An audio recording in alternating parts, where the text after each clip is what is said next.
There you go. Well, welcome to let me see. I can't see everything here. Um, we're April 6th, 2026, uh, and it's the TAPR-HamSCI technical session. It's the My name seventh. is Dave, KV0S, and this week I've been cleaning and organizing computers. I mean, cleaning by reinstalling things and um, getting things kind of all consistent and aligned.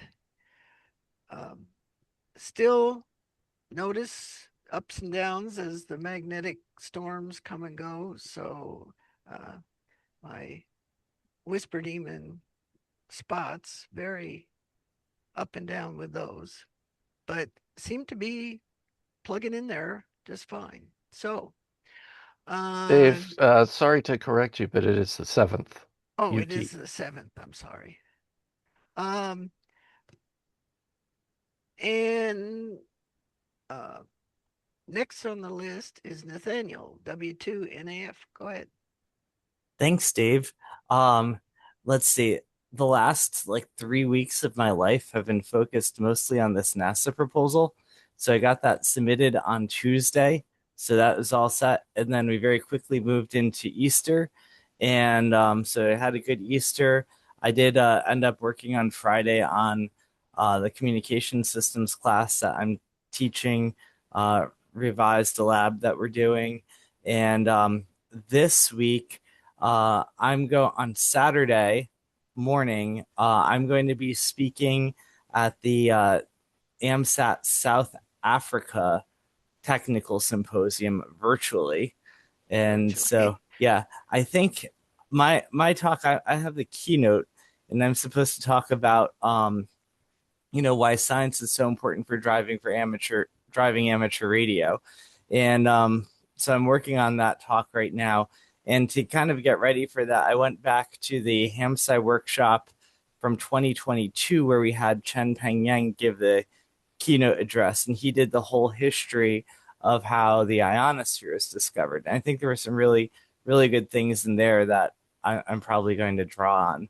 I'm going to be doing that. I might be recording that because the talk's at like 6:30 a.m. and this way they just have a video. But then I think one of my students is going to be talking about the DXing dashboard and probably the personal space weather station, and he's got a talk on that. So I need to work with him on getting that talk ready too. I think we'll probably expand it because he has like an hour talk. We'll probably end up talking about the whole like RX888 and K9Q radio and Whisper Demon and all of that, not just the contesting dashboard, because I think to fill an hour, I think we'll probably need some of that other material as well. But that is what I'm spending a lot of time thinking about now. And then also tomorrow starts classes again and meetings and all that sort of stuff. So back to net. Okay.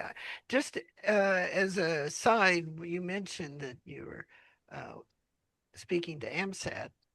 I did get a call from the AMSAT vice president, who I work with on the Pepper AMSAT um, banquet, and they Hmm. do have a speaker. As far as I know, I haven't seen the speaker announced yet, but they have a speaker, so we are a go for the banquet. Um, but I don't know when they'll actually tell us who's speaking.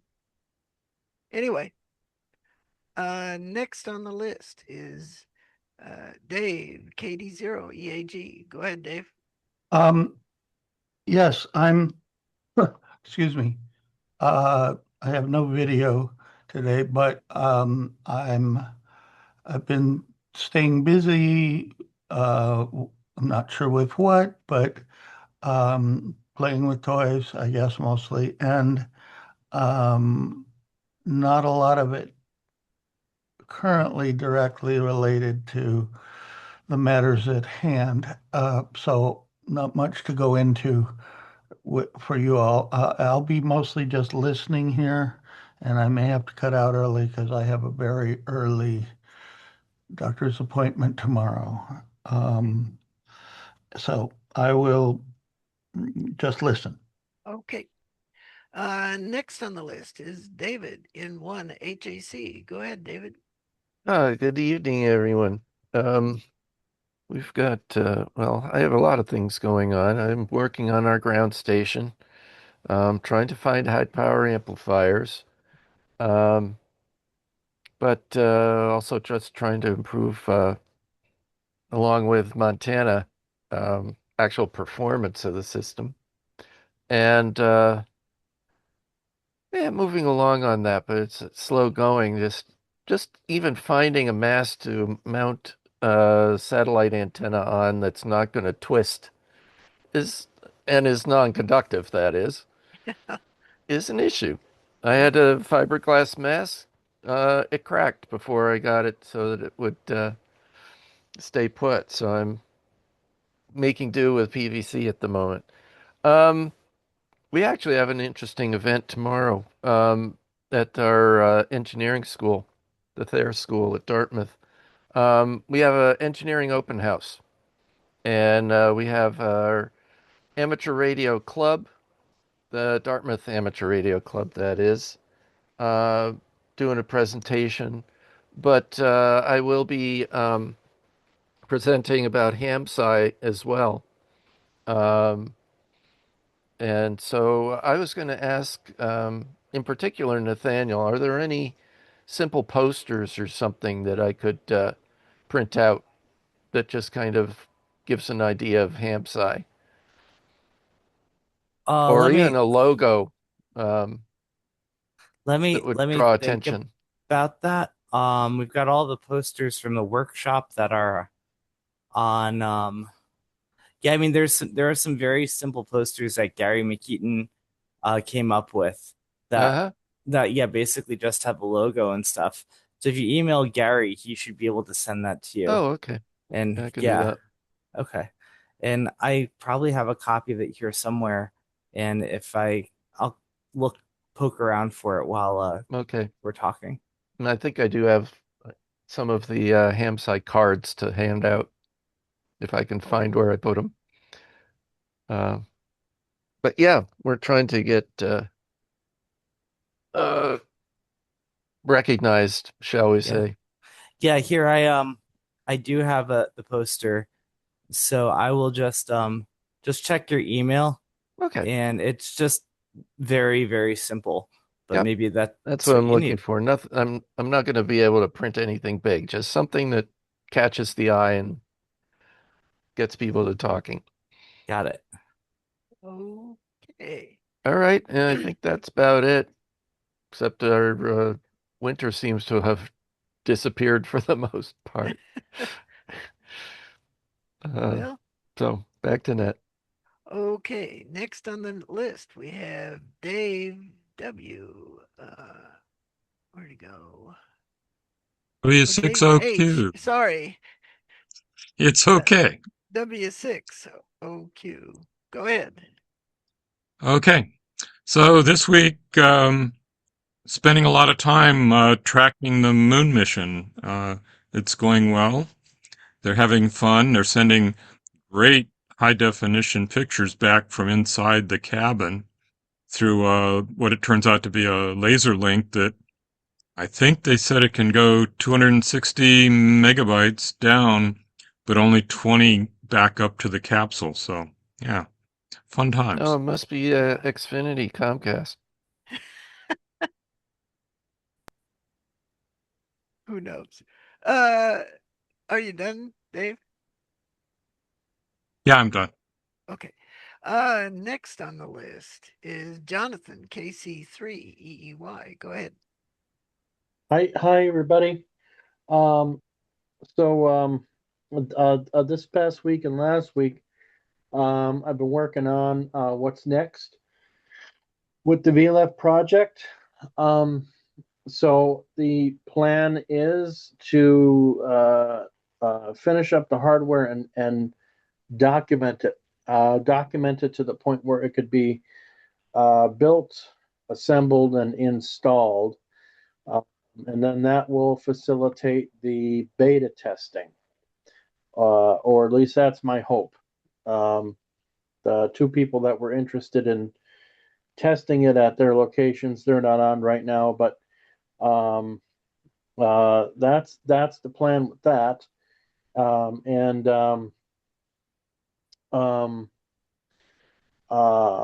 once we and then once those locations get set up, I could monitor things and I could watch things and make sure that things are okay and everything is set up properly. But I do want to get this this system running somewhere else, just as a test to make sure that everything is working. But that's the plan, is to document to the point where somebody could do some beta testing, and I will also assist in working with those individuals that do want to beta test. So I have to finish up the end panels of the VLF interface box, and then that should be good. The only difficulty with the beta testing is the GPS interface box. It is not going to it. So that's not easily built. It's surface mount, and it has a U-Blocks module that costs $96. So it's also expensive. That's the most expensive part. But at the very minimum, to get the system up and running, it doesn't have to run on GPS. So for natural radio emissions, which is going to be a big thing, it doesn't have to run on GPS for the time being. So people interested can also can simply build the antenna assembly and the interface box and omit the GPS interface box if they're unable to build that, and that won't interfere with the testing. That won't cause any issue. So the main thing is to test the analog front end portion of this. So again, if anyone is interested, please let me know, and we will move forward. That's all I have. Back to the net. Okay. Next on the list is Michael Howen, AC0G. Go ahead, Michael. Good evening, everybody. Been fairly busy working with Robinette on version 4 of the Whisper Demon client, and I'm working on getting a QEX paper done, and I pushed out the latest version of the software that I wrote to enable a web interface to KA9Q radio and a 888 just for software listening, shortwave listening, based on the EIBI database maintained in Germany. I think it's maintained in Germany. It's housed in Germany, and released twice a year. It utilizes another software package that I prepared called KA9Q Python, which enables a client. It abstracts the interaction with Radio Daemon. So you can write any kind of client program that can import a Python library to manage your an RTP stream, or any number of RTP streams for that matter. It interacts and exposes everything Radio Daemon does to a client software package. That's available on my GitHub site as well. Back to net. Yes. Very good. I have looked at Michael's software. It's very nice. So next on the list is Scott, N5TNL. Go ahead, Scott. Hey guys, I just got drafted into applying for TAPR, so that cost me $30. Oh, And we've been working on Gwen's side. He's got the Paul Elliott timing injector running now. Still a little bit of work to do there, but so far so good.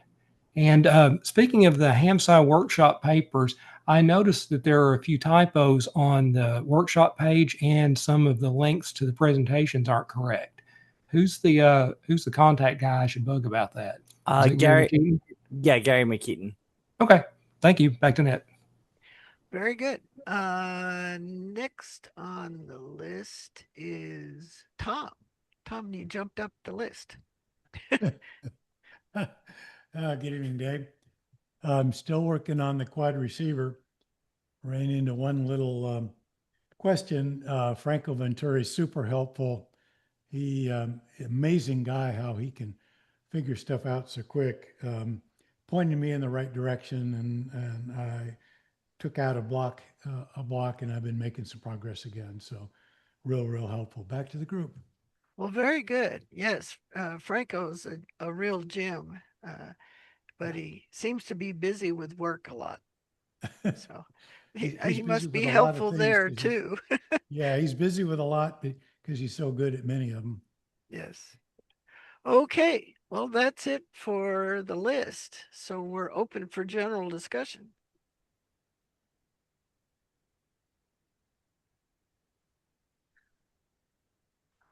Michael, I saw your QEX manuscript come through. I didn't get a chance to read it yet, but if do you want to say a little bit more about it?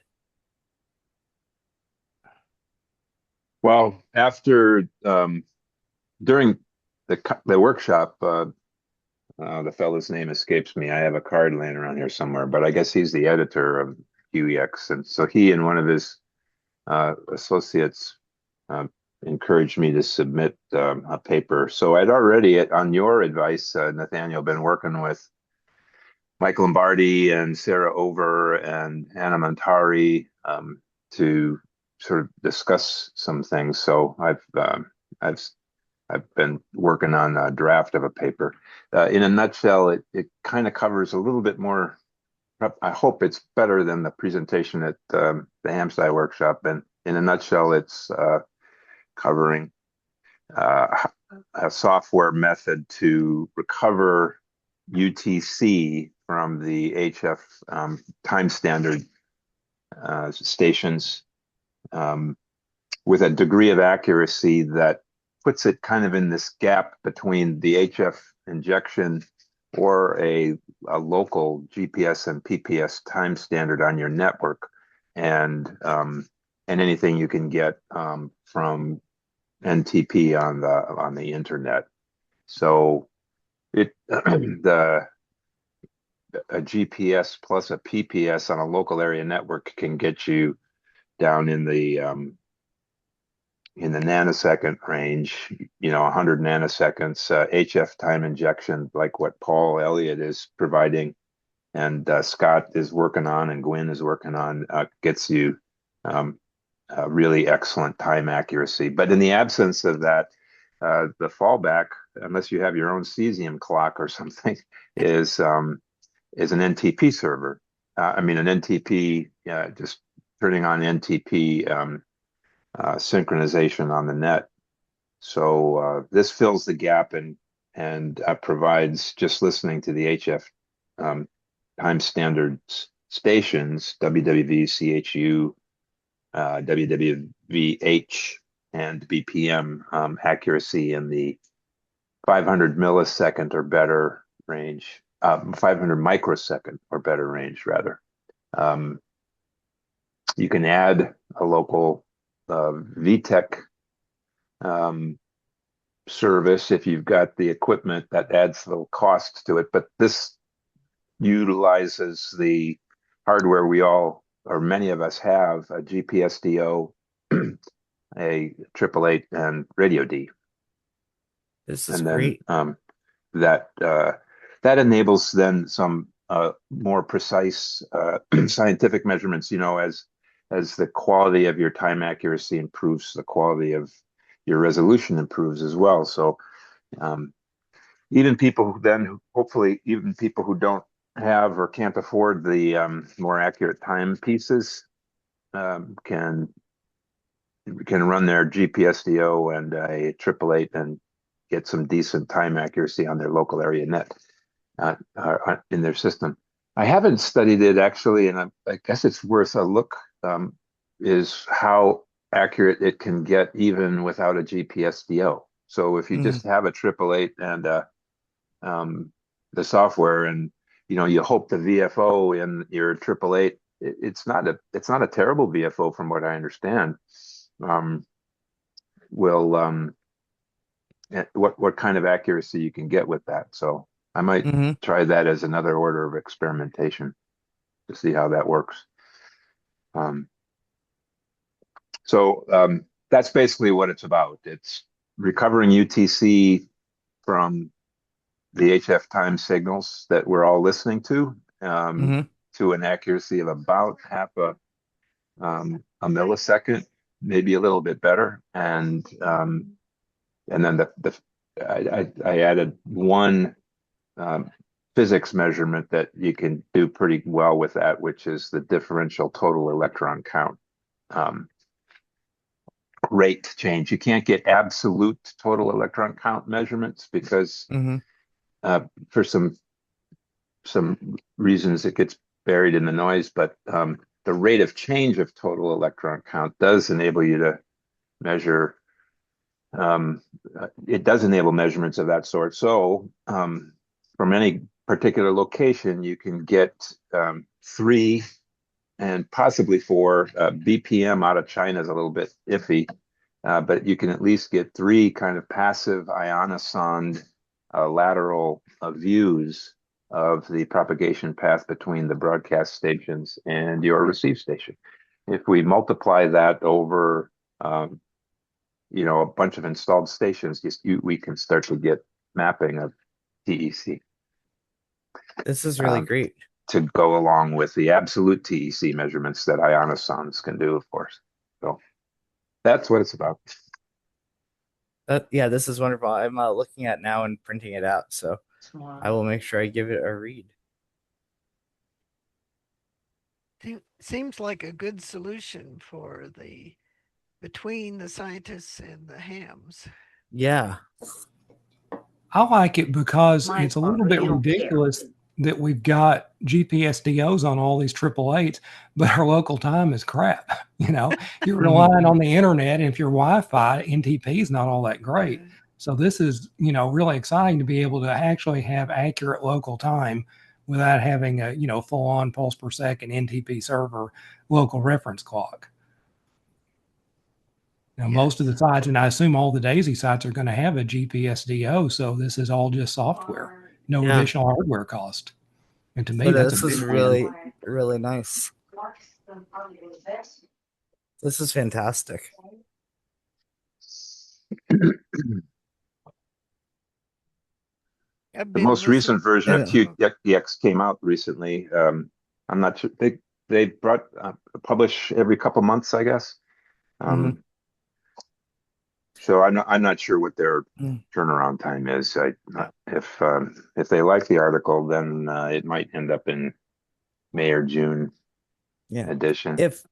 Would you mind if I sent you some text for acknowledgments to just acknowledge that the HamSCI grants in some way helped provide some facilitating conversation or support? No, that would be great. In fact, I was going to ask that question because I don't mention anywhere in the current form of the paper, that I presented something similar to this at the HamSCI workshop, and that I've had all sorts of support in discussions here and elsewhere that really have been possible only because of this HamSCI community. So. That'd please, be really. Please do so. That would be awesome. Yeah. I can send you. I'll send you a little sentence that just says, something along the lines that this work was written by volunteers, facilitated with support provided by, the HamSCI community, funded by NSF grants such and such and NASA grants such and such, and then that way I can report it back.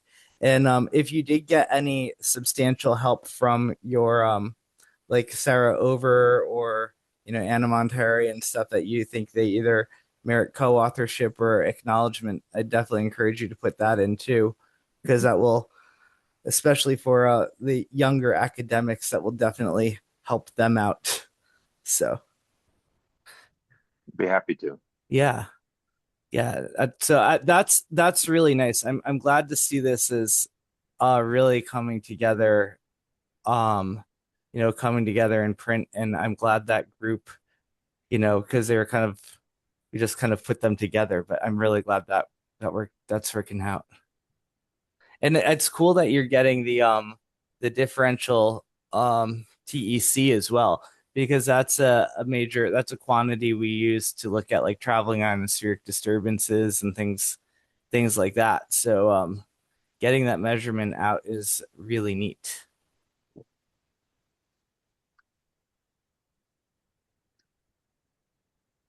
Well, I must say we have a new person joined us, Rob Robinette. Comments, Rob? Yes, well, I was glad I caught Michael's discussion there. I've incorporated his libraries into Whisper Demon version 4 with Michael's help over the weekend. And let's see, I got detoured from that work by I realized that the remote access channel facility, which has been part of Whisper Demon, accessing ways to access the all the servers, including the HamSCI DAISY servers. I wanted it to be upgraded to include authentication and encryption in that channel, like what I've done with the FTP uploading, which is now done in version 4, done using SFTP uploads to authenticated sites and so on. So um, turned into a giant Claude project. Eventually, I used Claude Code on the rack server and gave it access over an SSH channel to a client, and I watched it run code on the client connecting to the server and debug the whole communications protocol in the space of about half an hour. I mean, it was running commands here, parsing what was wrong on the server, got back, changed things on the client, went back and forth about 4 or 5 times before it uncovered the problems and came up with a workaround. So it was quite impressive, um, and I didn't have to get involved other than telling it that it wasn't working properly at the beginning. So I have moved on from the recording stage using Michael's software library to the decoding stage now. So the decoding services are now I'm seeing those, having Claude implement those in the new form. So that's um, which I noticed today a post from Joe Taylor that they've released JTX version 3. I don't know that it has anything in it that impacts Whisper or FT8 decoding or FST4W decoding. I didn't see mention of anything in the release notes, but I just scanned them. But I think I'm going to, I want to incorporate it into version 4. And I'm thinking I may even, since since since we're working natively with 32-bit float samples, um, I'm thinking of going the whole way and have Claude modify JTX to accept the 32-bit float sample input files. So we don't go from floats to samples to ints to back to floats.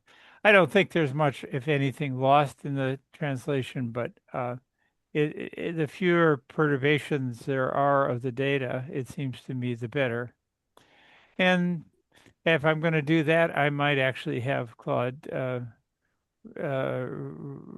refactor JTX's the Whisper D into pure C, just so that since we have to compile it, I think our experience was that as they distribute the decoders, they don't optimize the decoders.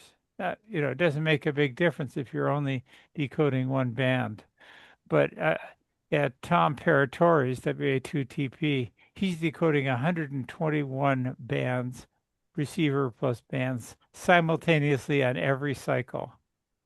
And while he's the outlier, uh, Uli ON5KQ isn't far behind with 73 bands, and Holger ON9GHV has 70 bands in receiver. So I mean, there's if you want to really do this kind of exhaustive recording of data, there optimization is, I think, at the very least helpful, but I think almost necessary. I did have a conversation on the terms of time of flight with Gwen this morning. Um, he is uncertain now that we have a time of flight system installed. He hasn't. He's uncertain of how he makes use of it. I mean, he's getting time accurate recordings now, but that isn't what he needs. He wants to look at um, the time of flight of WWV signals and other signals when they arrive there in the UK. So Scott, I looked in your code, but it wasn't in the 30 seconds I looked, I couldn't find a utility that took a wave file and created some kind of a correlation or an offset value. But Yeah, I'll put it on there. It's on my list. Okay. Okay. Well, I'm wondering, if it might be timely if to ask Michael to incorporate to implement that in his extend his library to understand those recordings and relieve you of that work. Although you're welcome to do it, I'm grateful for all you've done.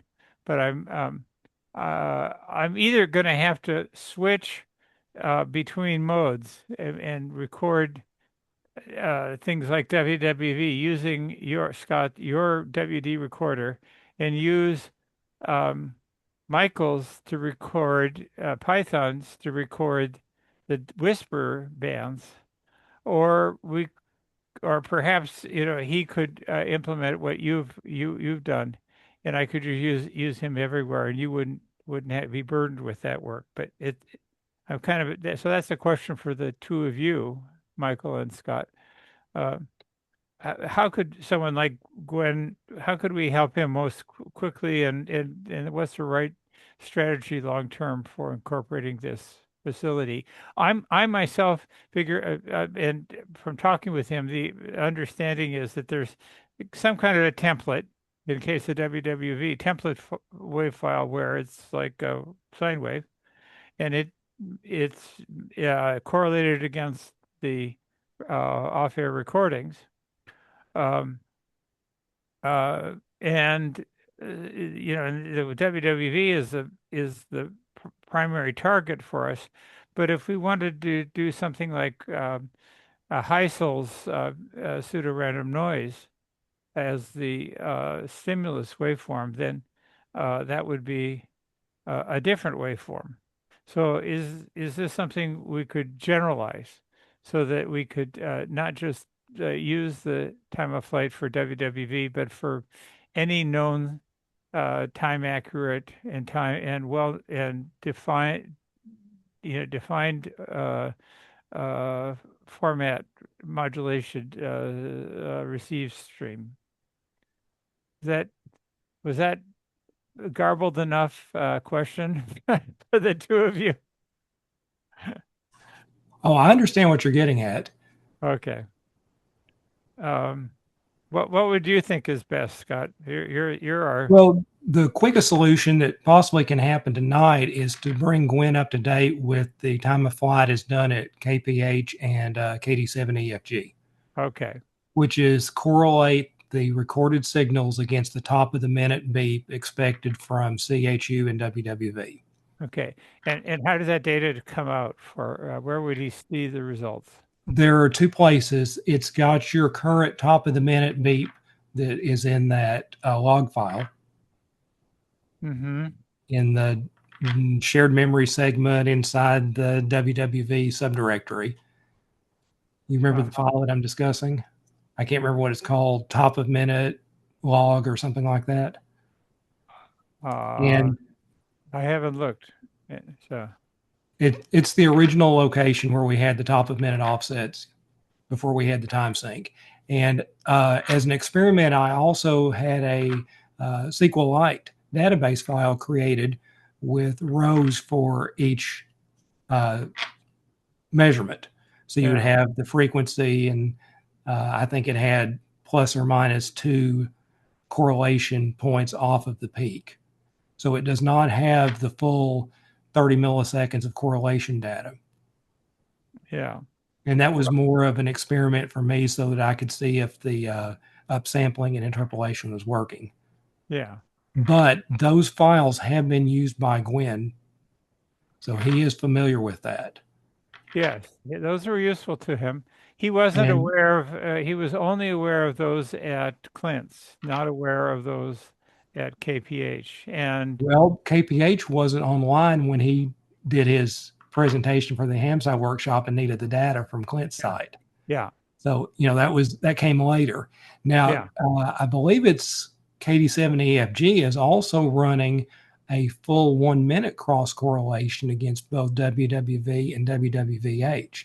That's the one where I took Phil's WWV simulator and had it output a file, and it does, the top of the minute beep, the 100 hertz time code, the ticks, everything but the voice, and it doesn't do the HamSCI test signal. Integrated in what sense? In baseband or at RF?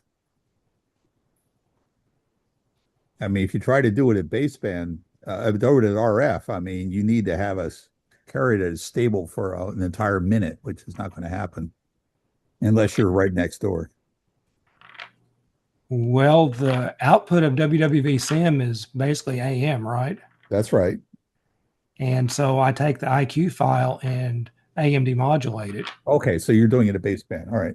Okay, it's a non-coherent match It's non-coherent. That's what I meant. It's non-coherent, the carrier. Yeah. Yes. I think that's probably the best way to go. It is, yeah, because you're not going to get a good estimate of carrier phase that lasts longer than a few hundred milliseconds. Right. When we discussed this before, I think that was what you had told me. Yeah. I mean, if you could track the carrier, you could get an even better estimate, but probably not worth it. But I was not entirely pleased with the results. To me, it looked like a bunch of noise. Gwen wasn't quite as negative, and no one else has run that yet. And it's, in Python, and it's a full minute, and the cross correlation is pretty slow. That's why I had to spread it out over a 1 minute interval with time delays so that they didn't try and all run at the same time and have a thundering herd problem. How did you do the correlation? It's in Python. It's whatever the I mean, what algorithm? What algorithm? It is fast convolution. Okay, all right. At least you're doing that much. Otherwise, it would be incredibly slow. Right. I think the problem is that when you bring in all of those libraries in Python, the startup time is what kills you. It's got to load all that stuff. Yeah. I suspect that when you actually call into the NumPy library, it's probably using C because it's all vectorized. That would make sense.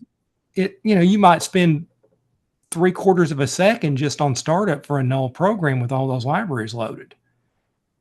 So if it's a daemon that's running continuously, you pay that startup cost once, it's not so bad. But on something that you run 9 bands, some of them twice every minute, it's kind of bad. Yeah. So I spread it out in time and said, every band is like a 4-second delay from the previous band, just so they don't all run it simultaneously. Okay. And that works at KD7EFG. Okay. Do you have some plots, results? You've seen them. Oh, I thought you were talking about something recent. No, you've seen them before from Oh, like okay. 2 months All right. ago. Yeah. So you get a nice spike every minute. No. You should. Yes, I I mean, agree. if you're even if it's not coherent, if you're getting over an entire minute, you should get a lot of gain, a lot of process gain. I was extremely disappointed. Well, I mean, the signal's not designed for this, right? It's not a good synchro, it's not a good radar signal. So you're going Exactly. to Yeah. get lots of side lobes, but you should still get a nice big peak right on time. Well, I expected to see, plotted as kind of a spectrogram type thing. I expected it to show a line that moved with the ionosphere for both WWV and WWVH at their, offsets, and I couldn't see it. Hmm. I don't have those plots handy to share tonight. Okay, all right. I'd have to dig for them. That'd take me more than a few minutes. I'm distracted watching the Artemis mission here. Yeah. They just came out of eclipse. It's just like watching the eclipse from the ground, when the sun pokes around the moon. Yep. So, Rob, I think in the short term, I'll go ahead and put that on Gwen's system. And Yeah. then whenever you want to switch over, just switch over. That's fine. He would be most grateful. I couldn't even direct him. I didn't know where I knew he said he had gotten data from you from a MySQL database query, but SQLite, but yes. yeah, SQLite. Yeah, so I'm that was I had never seen that, so I've never looked at it. So in any case, we would appreciate for Gwen to go forward. He needs the code, the data on his system, and I think he needs a pointer that the same data is being generated in KPH1. I guess is KPH1. KPH1 isn't running Whisper Daemon at the moment. No, it isn't. It's stuck on Kiwi Record. I turned off Whisper Daemon because and I'm just running a Whisper Daemon on KPH2 and getting the outputs from KPH1.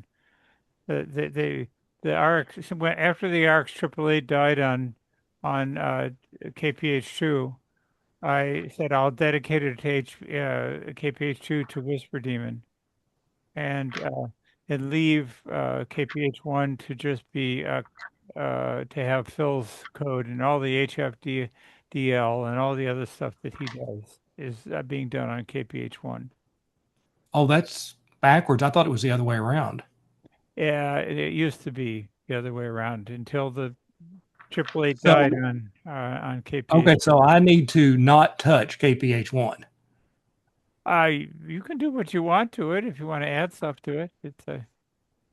But I don't want to get in Phil's way if he's got all this.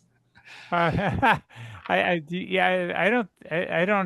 don't know. Phil, have you been doing anything on KPH1 development or testing? KPH1, no, I have not. I am running KNIQ radio on KPH2 using KPH1. Right. But I haven't done anything. KPH2 doesn't have a 888. That's right. That's right. So I figured since it's not doing anything, I put KNIQ radio on, KNIQ web on there and use the radio daemon running on one. Yes, that's what I'm doing with Whisper Daemon. So yeah.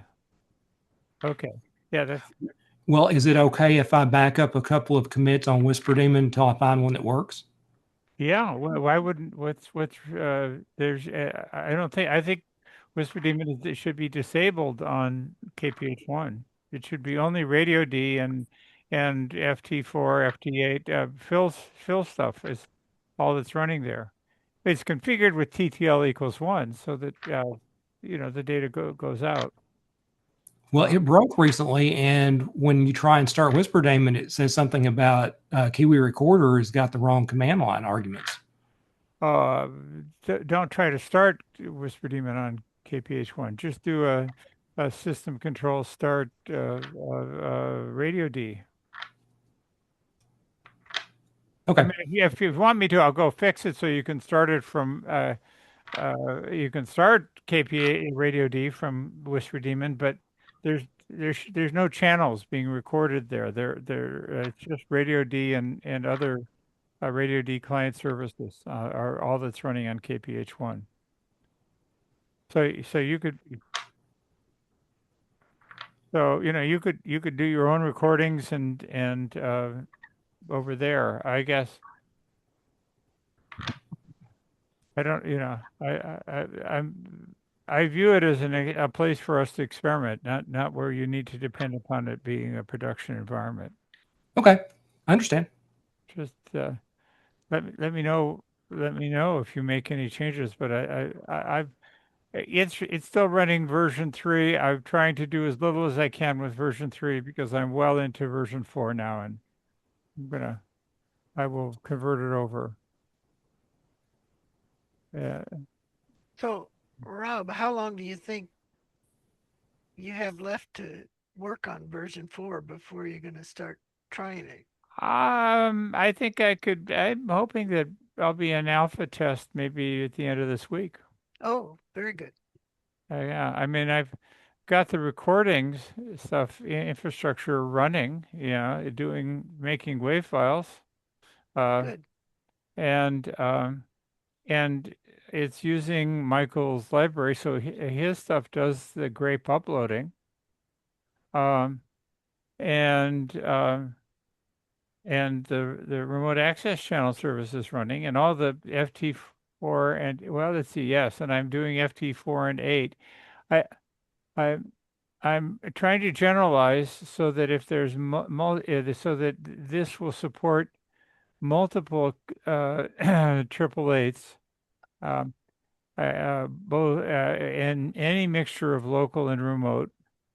And each triple eight it will have the option of having its own FT48 decoding and uploading, and its own K9Q web.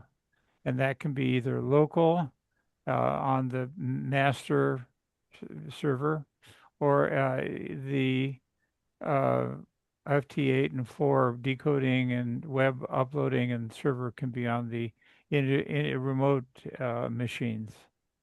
But in general, I think it'll all be centralized, apart from sites that have more than 3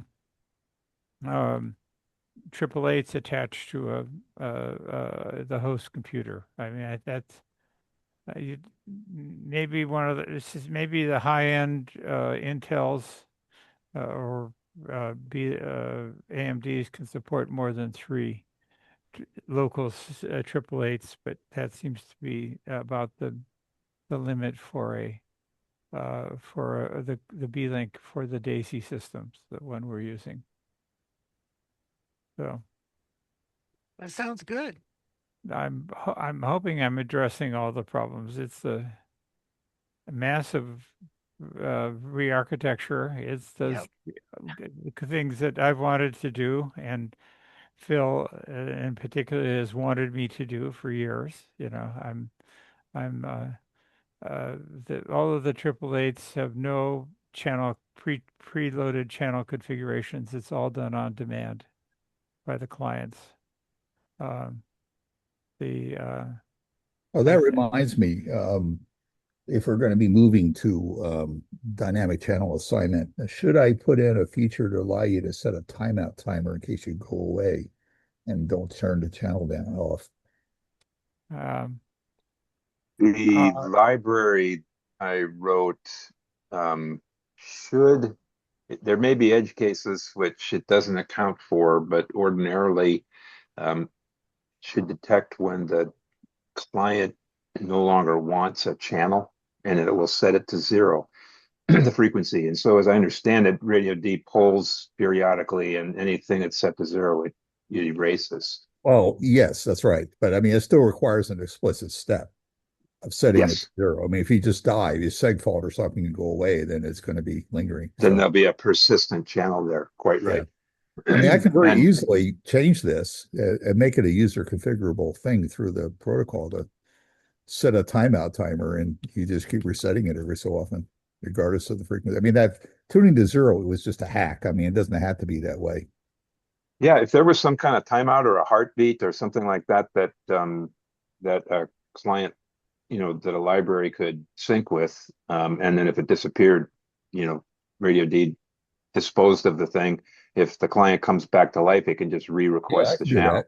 Yeah, Yeah, make it a timeout timer in seconds, and then a zero means don't time over timeout, and anything else would get counted down, and you can reset it anytime you want to a larger value.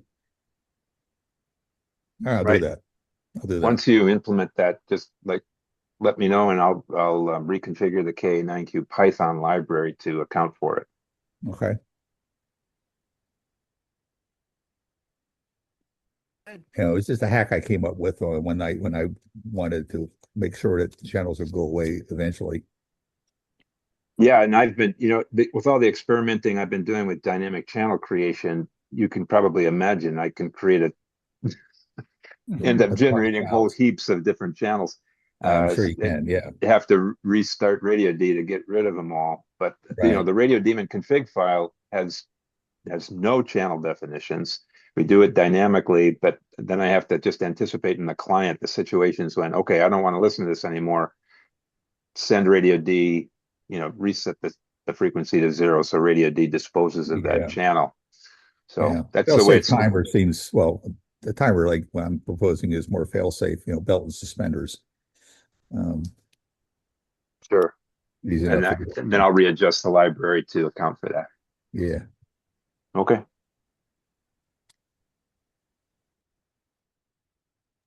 I haven't really had to make any major changes to KNIQ radio lately. I mean, the core of it seems to be showing pretty well. It's stuff around the edges like this. Lately, I've been playing with it, trying to get it to modulate free DV, which I have some success in doing, but there isn't a whole lot of it on the air. It actually uses a test signal. It's not yet.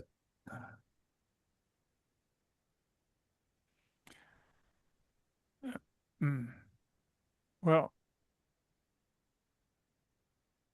I did share a little graphic in the chat, which shows the detection of 1200 hertz ticks of WWV. Unfortunately, this particular sample was taken not when WWV and WWVH were present, but the differential time of flight between the two should be detectable by this mechanism on a shared channel. And then I'm relying either on Radio D being disciplined by either HF injection or a GPS plus PPS time authority. And in the absence of either of those, I rely on my own reconstruction of UTC time with the HF time standard, the common filter fusion mechanism, which gets me within 500 milliseconds or better. It's not perfect time of flight or time of arrival, but it's. These days, you'll have to teach me how to do Kalman filtering. They can do that for a long time. I've done approximations of it, but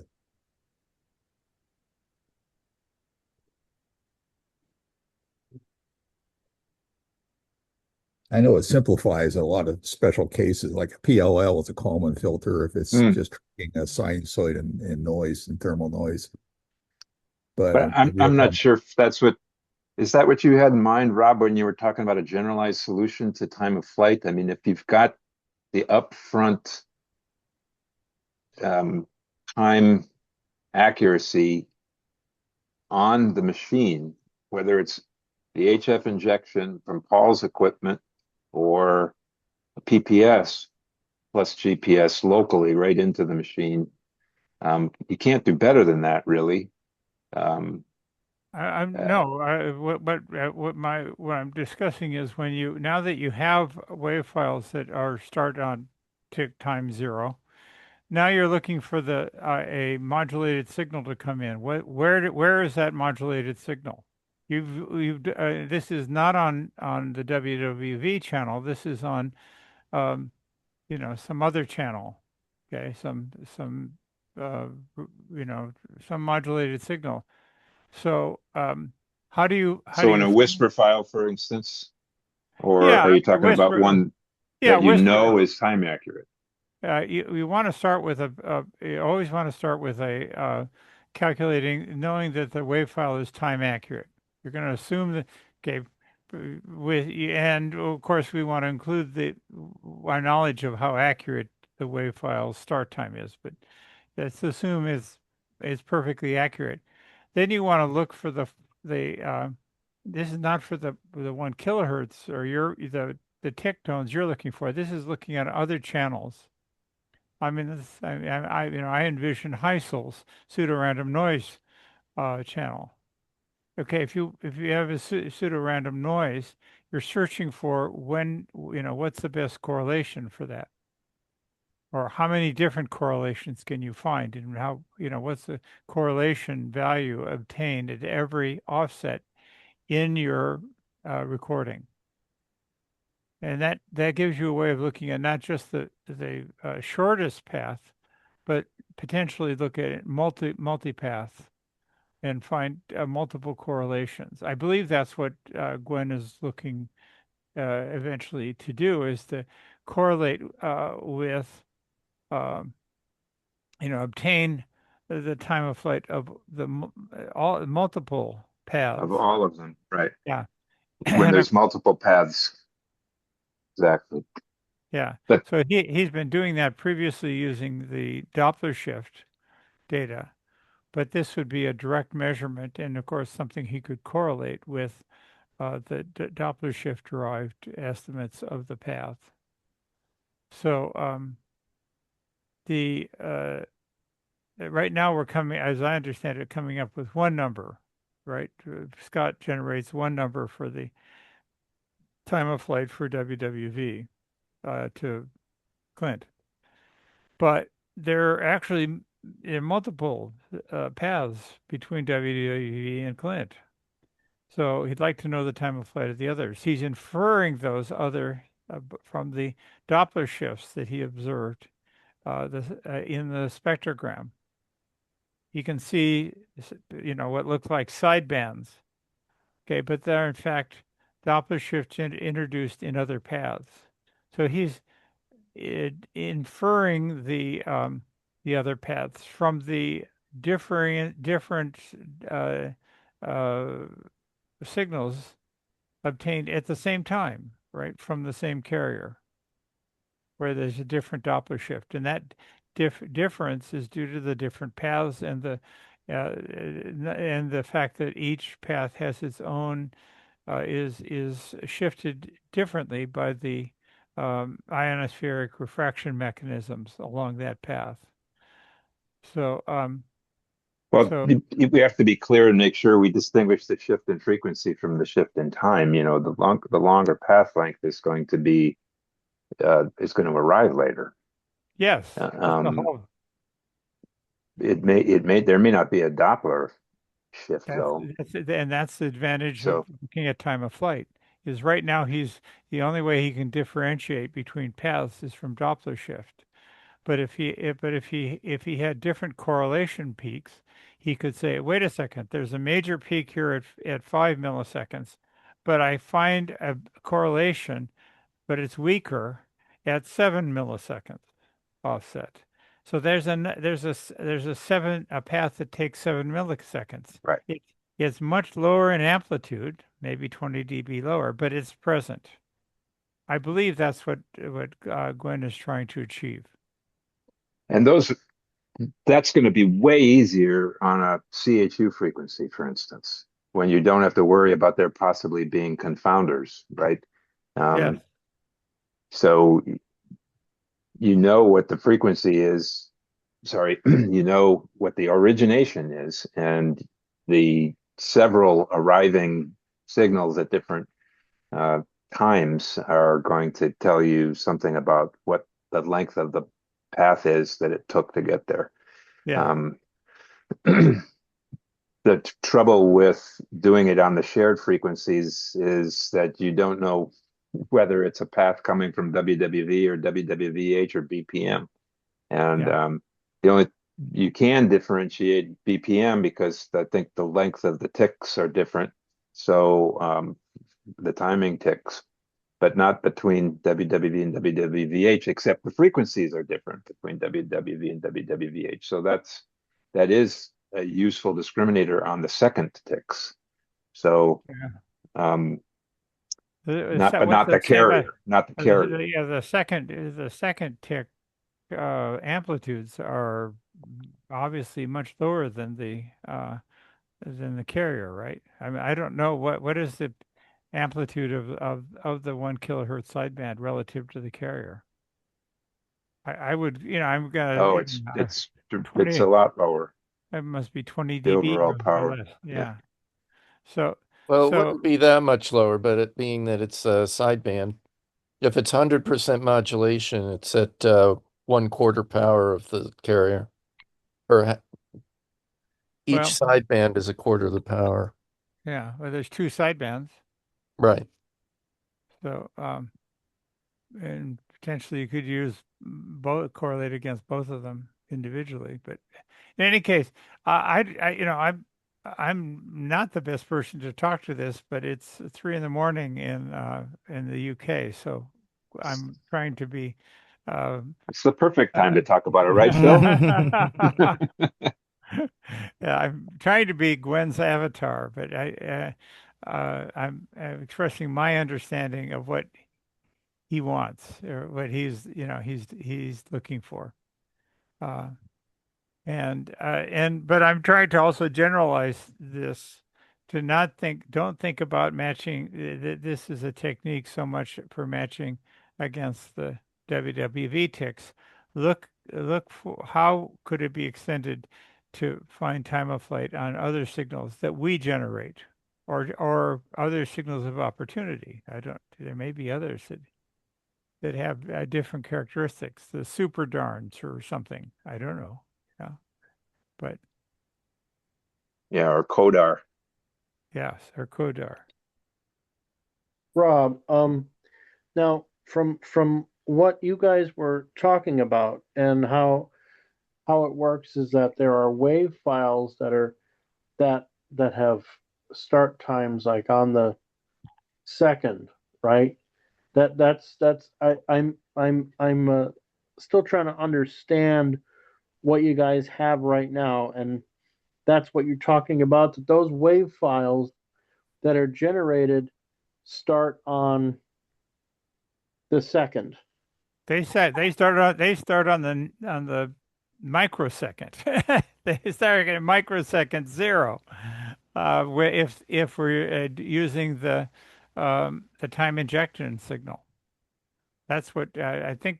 They each sample is it's 6 nanoseconds for RF sample, and but the resolution, of course, goes down based upon the bandwidth of the signal you're matching against. In a 1 kilohertz tone, one sample of it, your resolution is only 1 millisecond, but you can increase the resolution by uh, uh, aggregating a series of 1 second tick matches against the series of 1 second ticks. And I think that Michael has been able to approach what is it a quarter of a microsecond by looking at multiple signals over a extended period of time. The extended period being multiple seconds, not hours. Is that I right, see. Michael? Is that That's right? correct. And the potential benefit, there's multipaths that come and go really, really effervescently. But if there's a multipath that persists long enough, then one of the advantages and you can take advantage of the fact that second on second, the arrival time should be relatively little change compared to the difference between the paths. I mean, if you're talking about a direct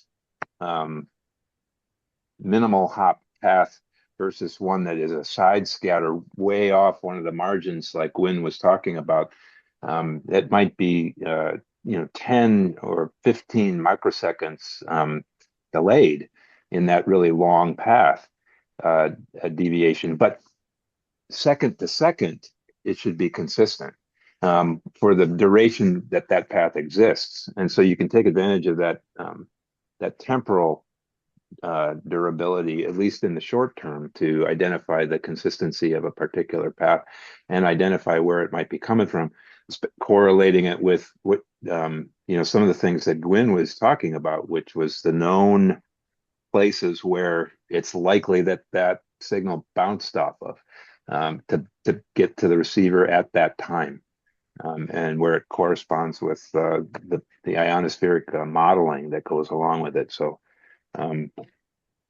that enables you to sort of say, well, look, I'm going to just try to correlate all the little ticks that are happening in this second. When are they arriving? And then see if we can line them up minute by minute. And then figure out which is the most likely path that would explain it. What level of the ionosphere is it bouncing off of, and what lateral path is it taking if it's doing some kind of side scatter thing? Did we answer your question, Jonathan? I'm not sure we did. Well, no. Well, my question isn't more about application, but about it's more about like how it's done in software. Like what's going on at the software level, and it sounds to me like that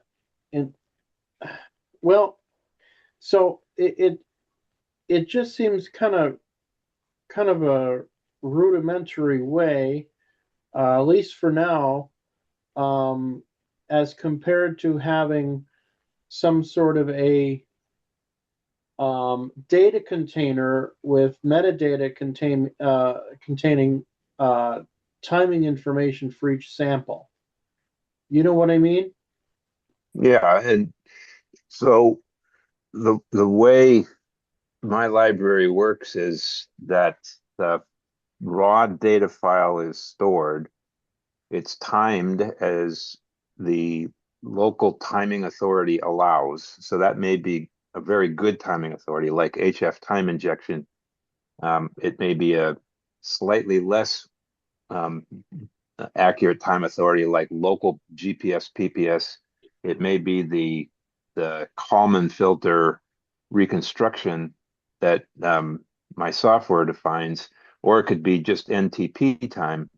Either way, it's stored as a JSON sidecar that associates the timing authority with the RTP timestamps that Radio D already provides. So Radio D stamps every sample. And that is what the basis is for starting a minute.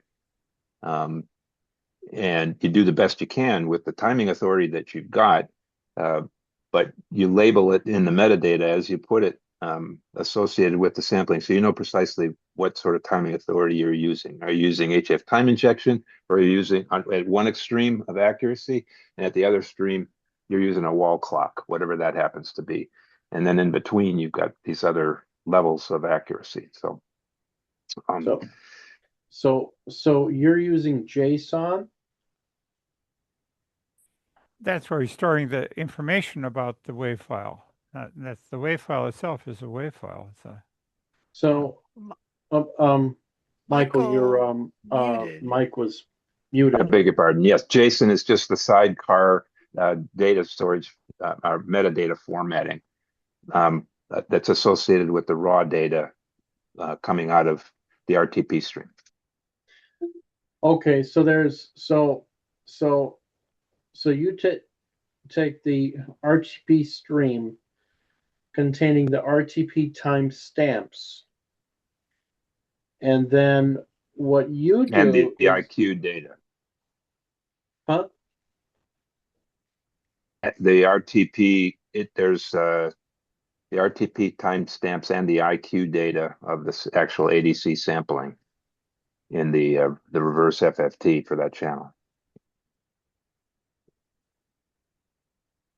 So, well, what is actually what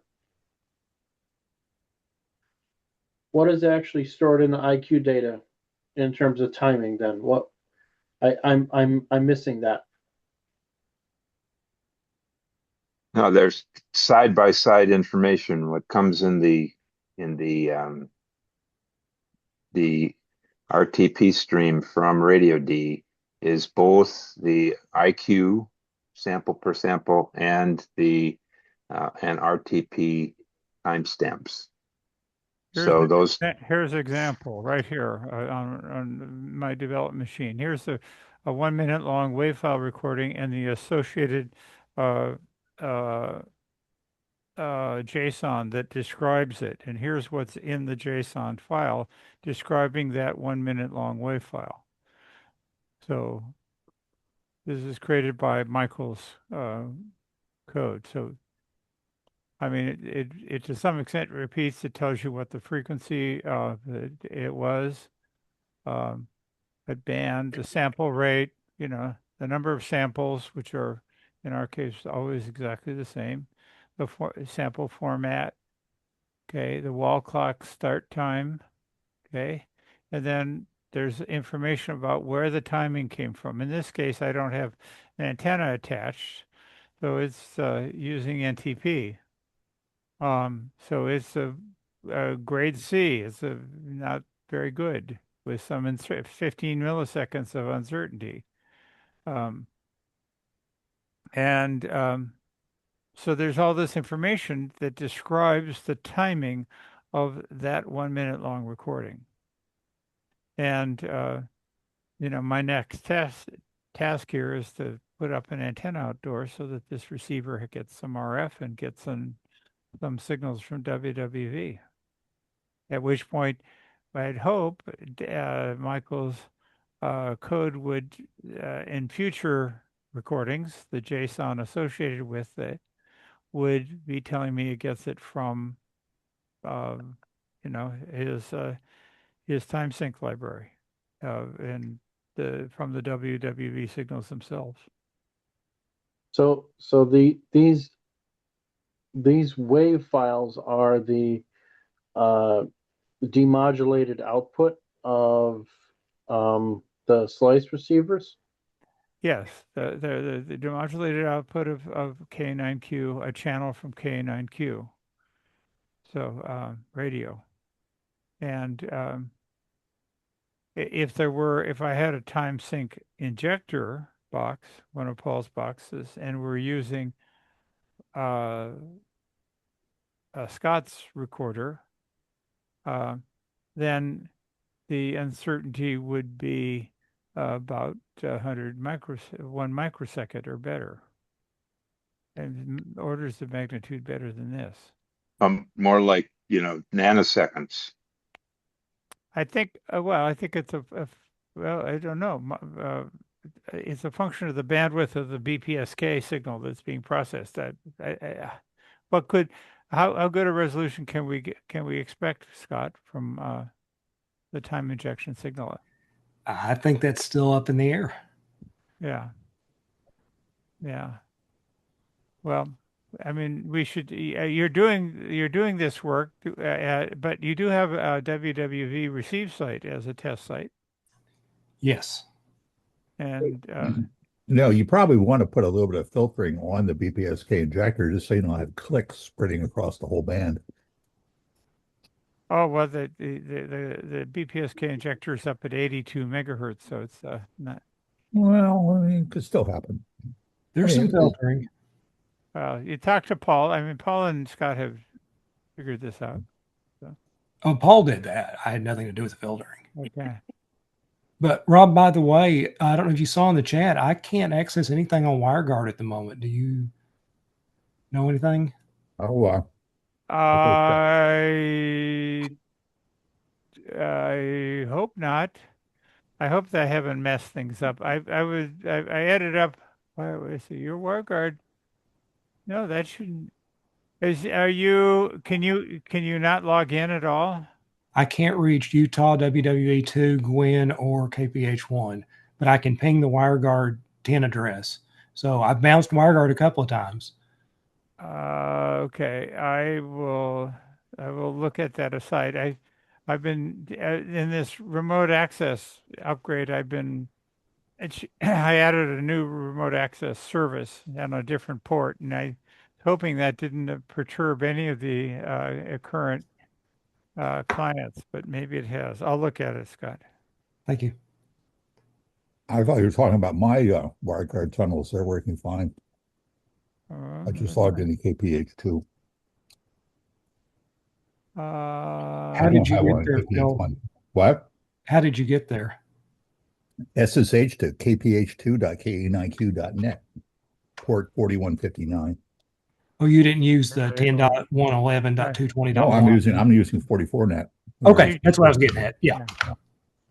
Yeah. I'm using a non-standard port number just to minimize the log noise from. Oh, yeah, I do that too. Yeah. Okay, it looks like maybe let me go and it looks like I may have turned off the WireGuard service, maybe turned off on WG. Or let's see, hold on, okay. WireGuard 2.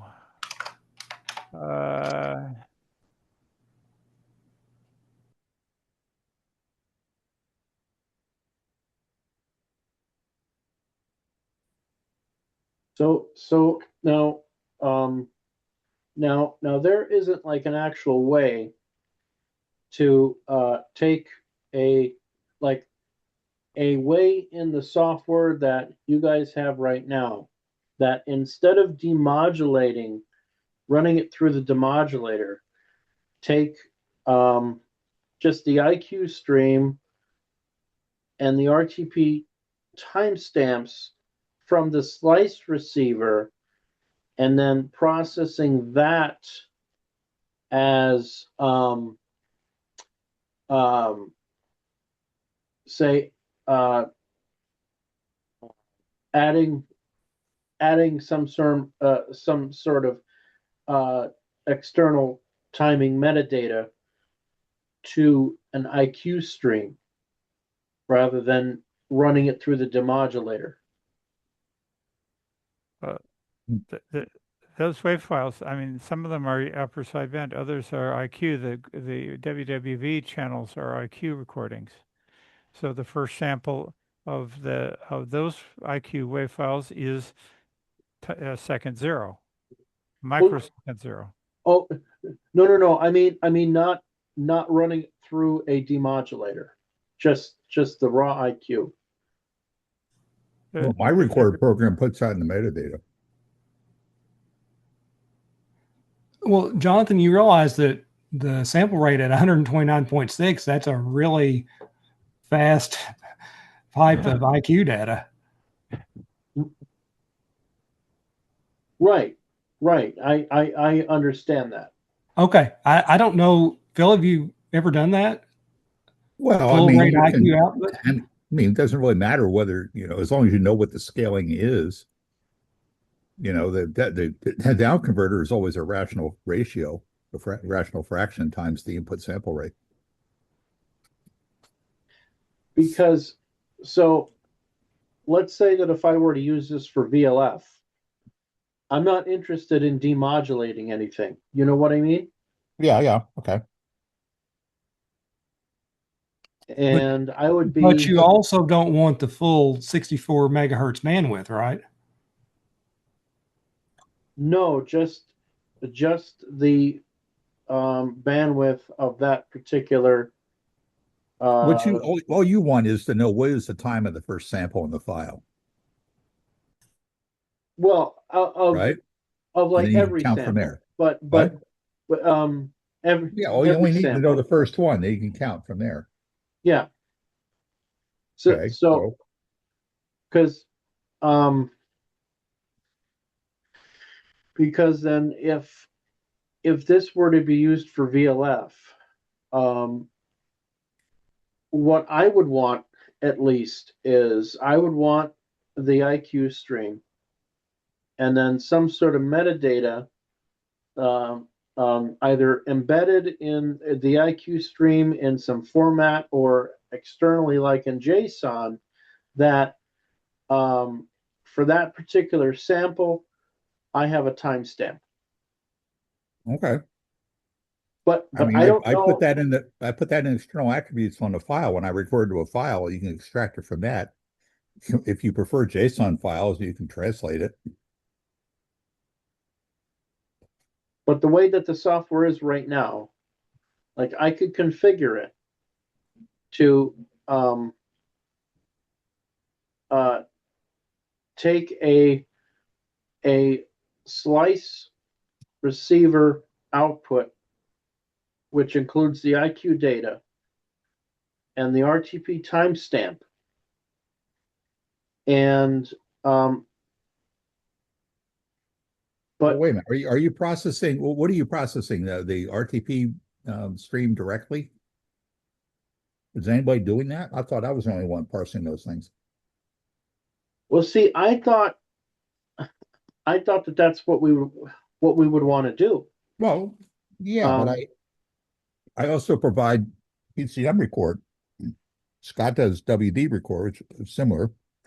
And when I create a file, I put the starting time into the metadata outside the file. Yeah, it sounds So like you know the either time of the would person. work.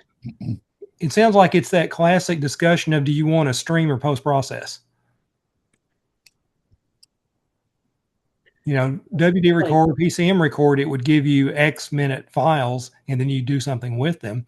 If you're wanting the data as it's generated, then you could grab the RTP stream and you would Yeah. still get your same IQ data and you would still have timing information embedded in the RTP stream. Yeah, and it's true. I don't do anything with the metadata if you're using PCM record in standard out mode.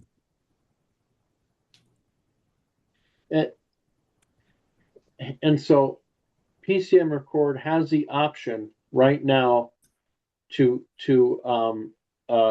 record to a file or files, uh, just the straight IQ data from the receiver slice. Right. And it'll, by default, add some external tags to the file with all the metadata, center frequency, time of day at the start of the recording, sample rate, channel count, all that stuff. Okay. I mean, if you look at the files I'm creating right now, when I skim FT4 and FT8, you can see them.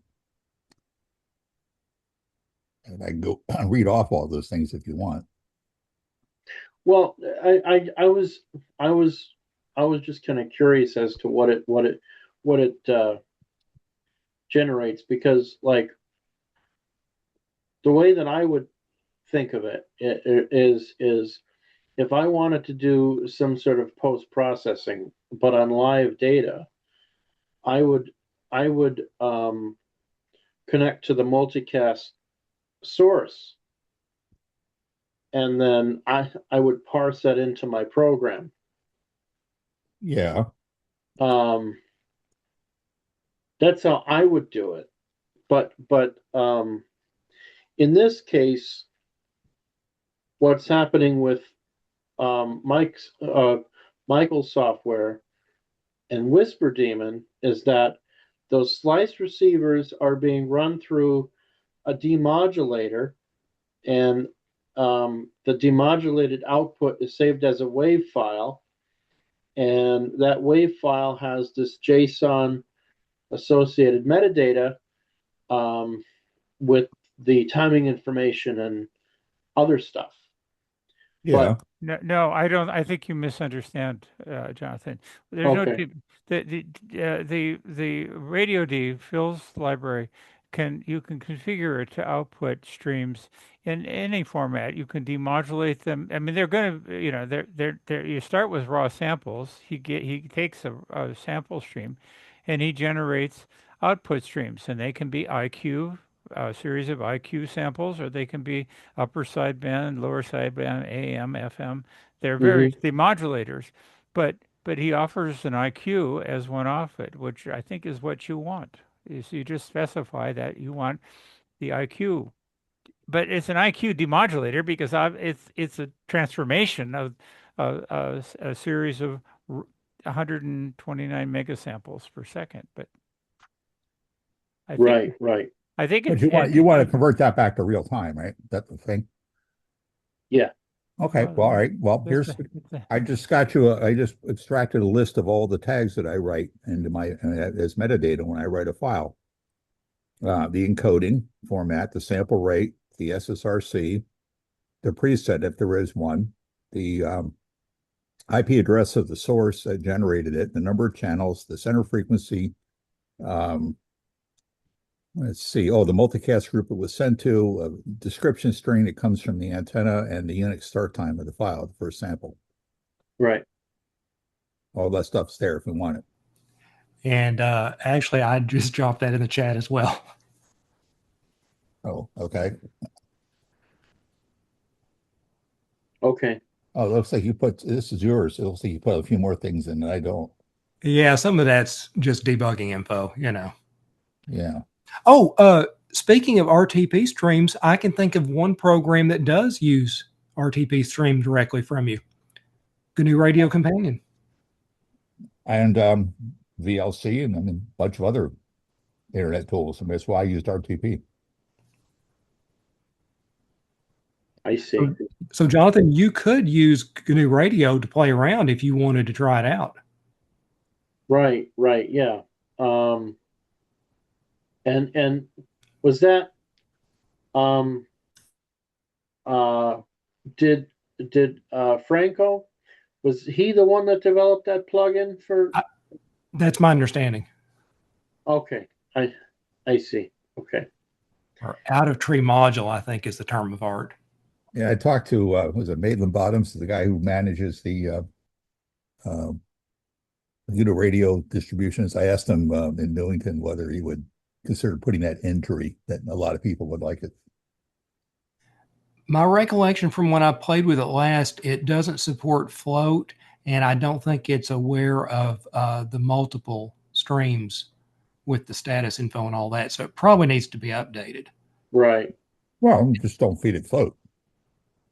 Right. I may generate any format I generate a number of formats, you know that. I had a few just for backward compatibility, like, Mulall PCM, because that's one that like every RTP tool understands as a fallback.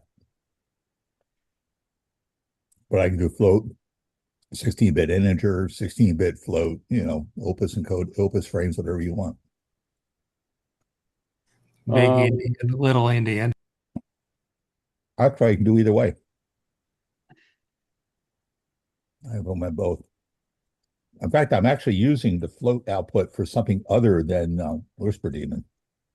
I've been playing with the new version of the RAID decoder, and internally it uses float 32s. He has a little program that converts 16-bit, single-sided reel-only audio from a sideband receiver into an IQ stream, but it turns out he wanted float 32 IQ. So I just bypass that module, feed it to him directly, and it works. Well, that saves a step.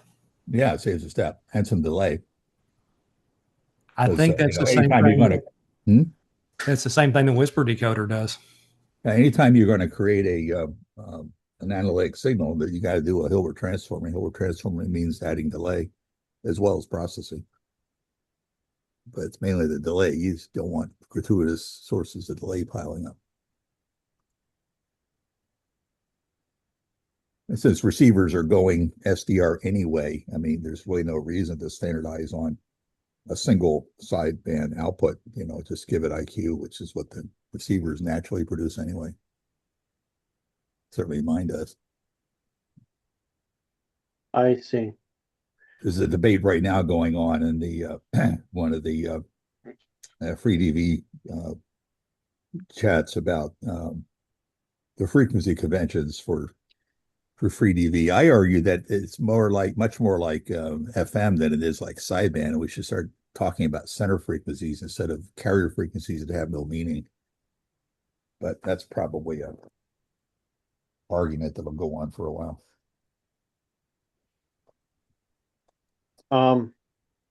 So yeah, and in the actual like in an HF radio application, where we would be looking to demodulate in our signal processing chain, which is my understanding, right? Like this is how that we're handling it. That we're as we're creating these receiver slices, we are demodulating live, and we're not worrying about IQ data because since the sample rates are so high, you're Well, Jonathan, you might be a special case here because you're talking about signals that start at DC, right? yeah, So you might be the only special case that still wants to use a single-sided signal. right. For everything else, where there's a down, and you're not down converting. Where everybody else is down converting, then then IQ makes sense. For you, just a straight real only direct sample signal waveform might be better. Right. I mean, Yeah. do you ever do down conversion of a VLF signal, or do you just treat it as baseband? The only time that I do a down conversion is with um is with uh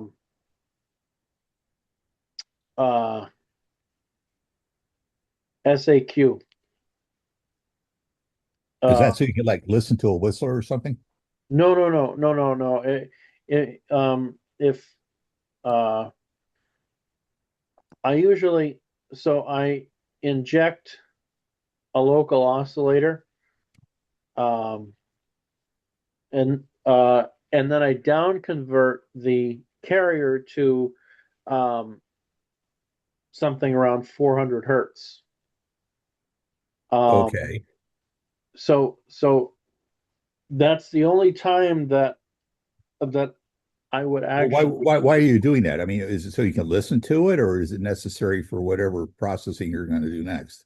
Oh, it's so that it could be listened to by ear. Okay, all right, Yeah. that makes sense. But I mean, if you're just looking at spectrograms, I mean, you're usually showing absolute frequency, and your frequencies are low enough that there's really no need for you to down convert. Right. Yeah. I mean, you're literally using a sound card, right? Yeah. Yeah. Now the other situation is I downsample to baseband when I'm looking at VLF amateur signals. So their carrier they're often phase modulated or just simple on carriers, and those are downsampled to baseband before they're fed into the if it's an actual message, the signal Okay, is that's more like a conventional communications receiver then, just with a very low radio frequency. right.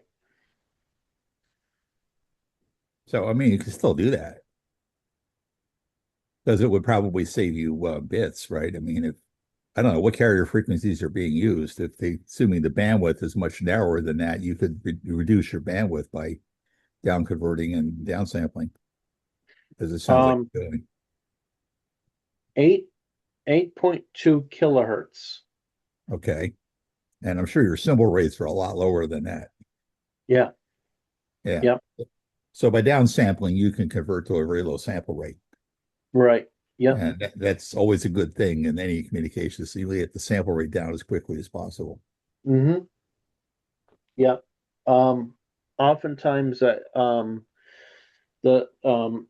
for the EBNOT signals, I downsample to usually one sample per second. Okay, yeah, pretty narrow. So and to be able to actually demodulate that, you definitely need a very stable frequency source. Yeah. So one can actually so it could be possible to use an RX-888 and K9Q radio to produce a signal that could be fed into the decoder for a Well, yeah, although an RX-AAA is probably not is not really well designed for VLF. no, right, I mean yeah, you can take your sound card, right, and pump it into KNIQ radio, and it would be the same thing, really, as far as I'm concerned. It's just a direct sampling front end at an unusually low sample rate, but still, it's just a direct sampling front end. right, yeah, And so, yeah, I mean, you could run KNIQ radio just like you do now. I mean, it would consume almost no CPU because the sample rate would be so low. yeah, yeah, yeah. The only now with VLF amateur transmissions, the way that they're sent is that they're not sent so that they're announced beforehand, and you set up your system to record and record data to a file. Yeah, and And then then, post-process. Okay. yeah, yeah. And then once it's recorded, then it's post-processed, filtered, downsampled, all that stuff. And then it's sent to the decoder. But the main thing is that it's done much differently than traditional digital modes in HF. Yeah. Yeah. If it's not being processed in real time, then KNIQ radio might not be the right tool for that. Right, right. Yeah. Because it's not. Yeah. Yeah. So with VLF amateur transmissions, they are not processed in real time. They are post-processed every time. Right. And Yeah. And you can do more things when you can do that. I mean, things don't have to run in real time. They don't have yeah, to be causal, right? They don't have, you do need flow control if you're going to run as fast as the CPU will let you run. I don't have flow control. It's one of the major things about architecture of my receivers because it runs in real time. You just have to assume that every consumer is fast enough to process whatever is given. There's no back pressure flow control. There can't be in a multicast environment anyway. right. Yeah, and so with EBNOT decoding, um, um, that's actually quite CPU intensive anyway. Yeah. So yeah, I would imagine that. You're probably better off just sticking with the tools you have because they're designed for that. Right, yeah, yeah. I mean, because with VLFRX tools, I could, and since we're dealing with such low sample rates, the data files aren't aren't that large. Like a Right.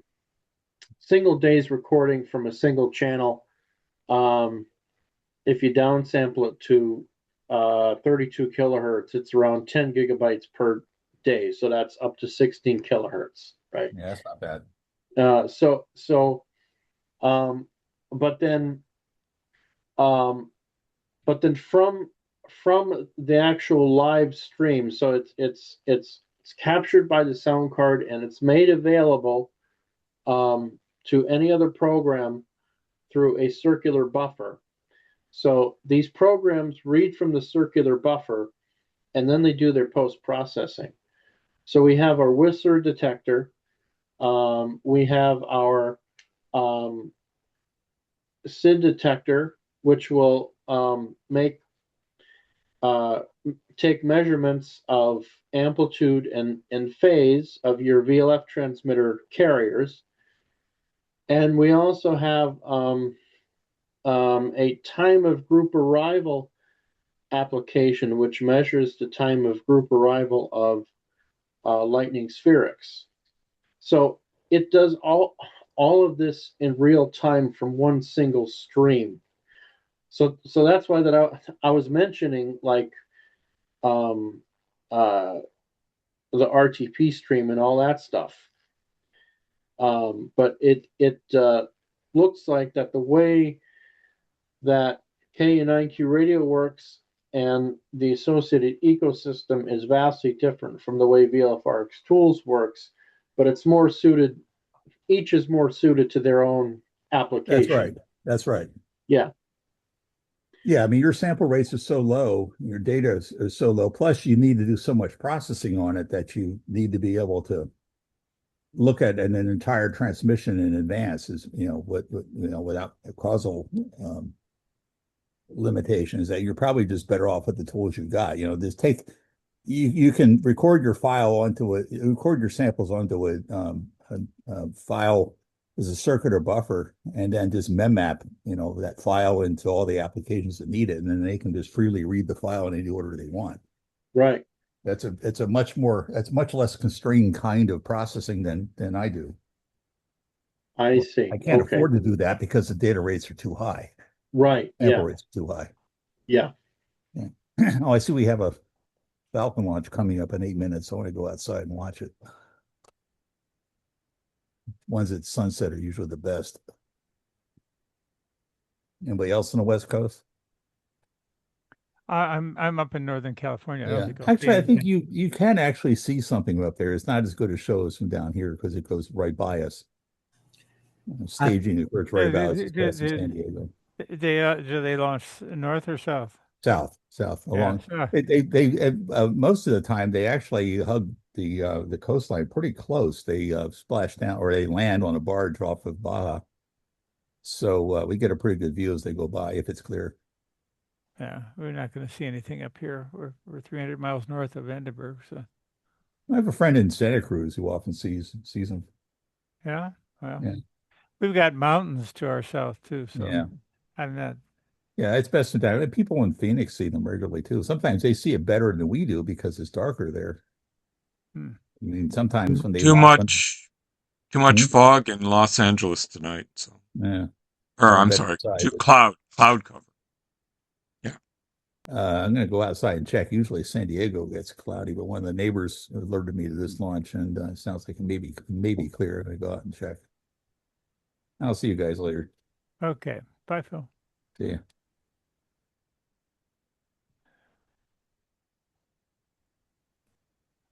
No, hi, yeah, Scott was, what I did was, what I did today was for the reverse, the reverse channel. It carries two streams. It carries SSH, which is already encrypted, but it also carries the web page, the Okay. web, and it's such a small burden. There isn't a lot of doubly encrypting the SSH channel, but it is an extra cost and use necessary cost. But I just wanted to be to finish nailing down all the security vulnerabilities that I'm aware of. And we're gonna have this FRC channel unencrypted and unauthenticated. Potentially somebody could intercept it and try to poke at the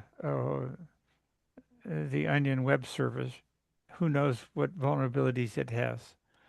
So by encrypting that and authenticating that channel, then the only person who can poke at Onion is somebody who has access to the has a WireGuard certificate to access the Whisper Daemon gateways, and you're one of the few. So, But before, were you able to access the web without going through WireGuard? Probably not. No, no, I don't think so. I don't think you had a hole there. I don't think I really had a hole unless somebody was able to intercept the actual traffic flow between, like I imagine the NSA may be able to do. They could, insert a spigot and grab the stream, and I mean, it's crazy. I know Yes, I'm being I paranoid, understand. but I just thought it'd be good to just say, look at everything here. That all of the Whisper Daemon clients, the only way you can get access to them is if you have a WireGuard client that allows you to log into the WireGuard rec. And I know who those people are. I can monitor their usage, and I could disable them if they did something bad, which I don't think will ever happen. So I don't. So, but it gave it's fairly easy to get Claude to do these things, and so that's what I thought I'd let Claude do it. It was interesting to watch it. I had Claude running on the server, right, the rack server. I had a Claude session there, and I said, well, you can SSH. I created an SS. You can SSH to the client. Uh, it's using this command, and so it ran both ends of the debugging. Claude running on my gateway machine would make changes to the gateway configuration, say, and then try to do a connection from the client. The client would fail. It would figure out what was wrong and go and reconfigure and both, one or both ends of the. And so I sat here and watched it for half an hour, just bouncing back and forth through different, refinements of the configuration. And and then I finally said, well, now you need to, make it work through failover. So it turned off the server on gateway 2, and we watched it fail over to gateway 1, and then he turned it back on, and it failed back after 60 seconds. It auto fails back to gateway 2. So it did all of it with me typing nothing. I just watched it doing things, trying things out, and telling me what it was doing. It was, I mean, it was 2 weeks of work. Would have been 2 weeks of work for me, and I watched it do it in half an hour. It was startling. So Well, I anyway, appreciate it because I am on Gwen's computer right now. Thank you very much. okay, great. And now I'm fighting Python. Okay. Well, good luck. Thank you for dealing with that. And if I can be helpful. Yeah, I'm running behind. I had family, so I was out of town all day yesterday, and I ended up working Saturday. And I swear, I think they've got something in my Emacs config file that every time I open a HamSCI file, it alerts someone at work, and then they have a crisis. Well, geez, you're an Emacs user. I haven't met one of those for a long time. Well, if I'm on Windows, I use CodeWrite, which is actually a program I purchased. That's how old I am. I remember buying software. Oh, geez. There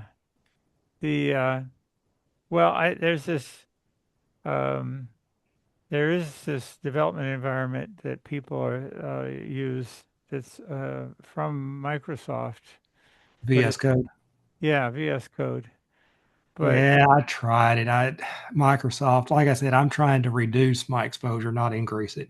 yeah, well, it's anyway. I and Michael likes the wave surf uh, program, but I'm not coding anymore. I don't. I'm not. I'm just sitting here and telling Claude what to do, and I'm talking to Claude. I just turn on the voice transcription. I tell it what I want for 5 minutes, and and I and I hit enter, and it types back at me what it thinks I said. I tell it, tell me what you're going to do at the end. Okay, give me your plan. And then I look at what its plan is, and I say, yes.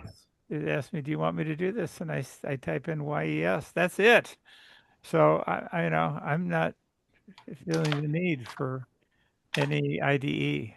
It's, it's me talking to Claude, well, mostly Claude Code. I started out using Claude's, you know, application, on where you it's on the Mac.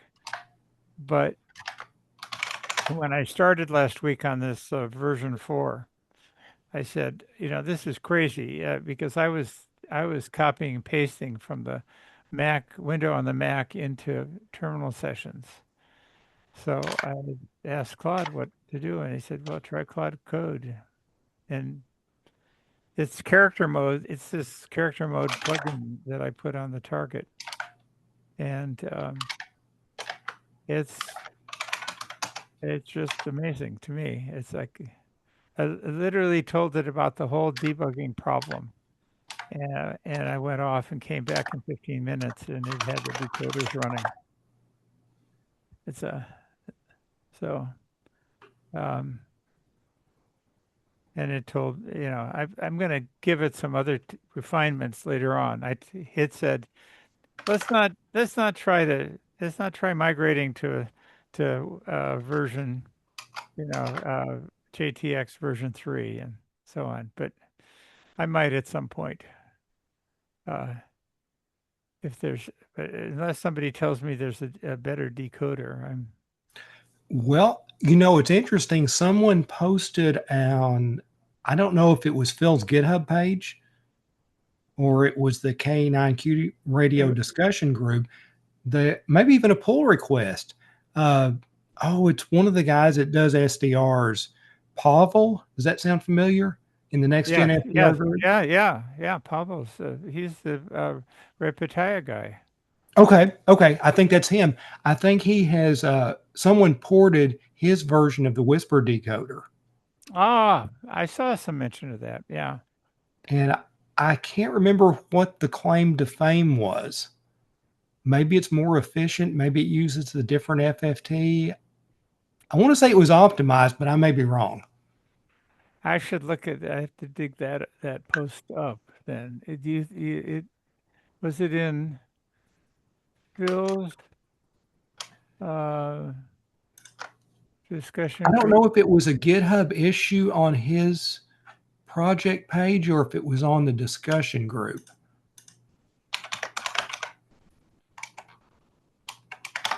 I'm looking. If you could find it, yeah. Let's see.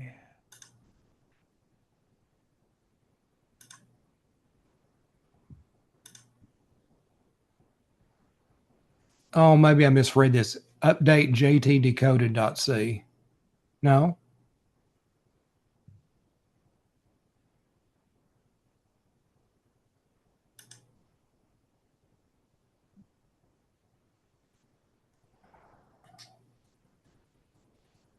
Where did I see that? I got an email about this. Me too. I think I did. Let's see. Well, was it on the Whisper Damon email list? I don't know. If I deleted it, No, it's on GitHub. it's a comment. It's a comment on GitHub on issue 192.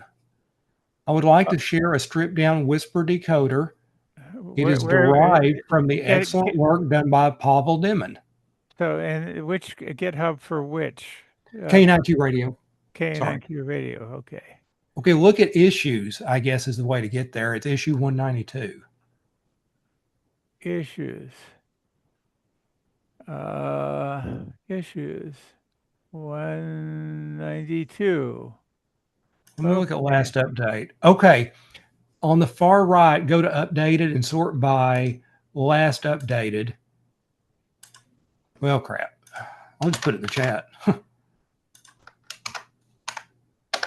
There you go. It's in the Zoom chat. Yeah, I'm in issue 192. I found it. Yeah. Okay. CMH. This is from December 21st. No. Scroll to the bottom. Colia 5 days ago. Oh, okay. Oh, yeah. Stripped down. Tree main. It's derived from the excellent. What is instead of the decoding performance remains the same. I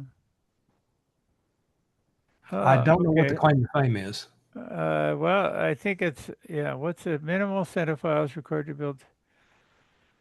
Original sources can be found at SourceForge. Brief description at here. Performance is the same. Okay. So why did he do this? Exactly. I don't know what the claim to fame is here. And does he do the JT9? No. So the thing we found was that that if you just compiled the sources from, but turned on all the C optimization flags, that it ran a whole lot faster. Well, now I asked about this because I took it and modified it to be 32-bit float or maybe IQ. I can't remember, but it was much slower than whatever's the default in Whisper Daemon. Yeah, but that's because Whisper Daemon is we compiled it and optimized it. Just turned on the optimization flags. We didn't do any changes to source. Is that documented anywhere? Probably not. Michael did it. So it's well, you know what I did was that Claude. I told Claude to How did I know it was going to involve Claude? yes, I did. I told Claude translate this into pure C. And this is Claude back in October when I was first experimenting with Claude. And Claude went through and it ran tests on it, and it said, there's out of a bounds memory references in this code. So I remember you mentioning that. Yes. and it's and so it fixed it in the C version, and I was I thought this could be a rat hole for me, and it isn't. And I was trying to get the server codes up, codes up. And so I put it aside and I said, I'm going to come back to this. But now I feel like I think that I could give this to Claude and have a new version. I don't know that it would extract any more. I don't know that it would work better, but it doesn't, and the real issue I have is with JT9 is that it doesn't have it doesn't maintain a hash table between invocations. So in FT4 and 8, if you give the JT9 decoder and tell it decode this wave file for looking for FT4 or FT8, if it finds a type 3 packet, it just says it's angle bracket ... because it doesn't have any hash tables. And but Steve Franke, at my request, said he would put an option into the JT9 decoder that would, instead of putting angle bracket ... it would actually print out the hash. So again, down my to-do list is to turn that feature on and have Whisper Daemon maintain a hash, create a hash table from decoded FT4s and FT8s, and look for those hash FT4s and substitute the call signs in there from the hash table. And actually, that's better than, I think, in a way, better than burying the hashing and hash lookups inside of JT9, where you don't know where it's being done. So the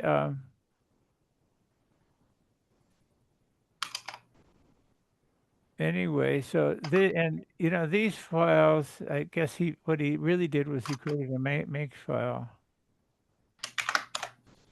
plus JTX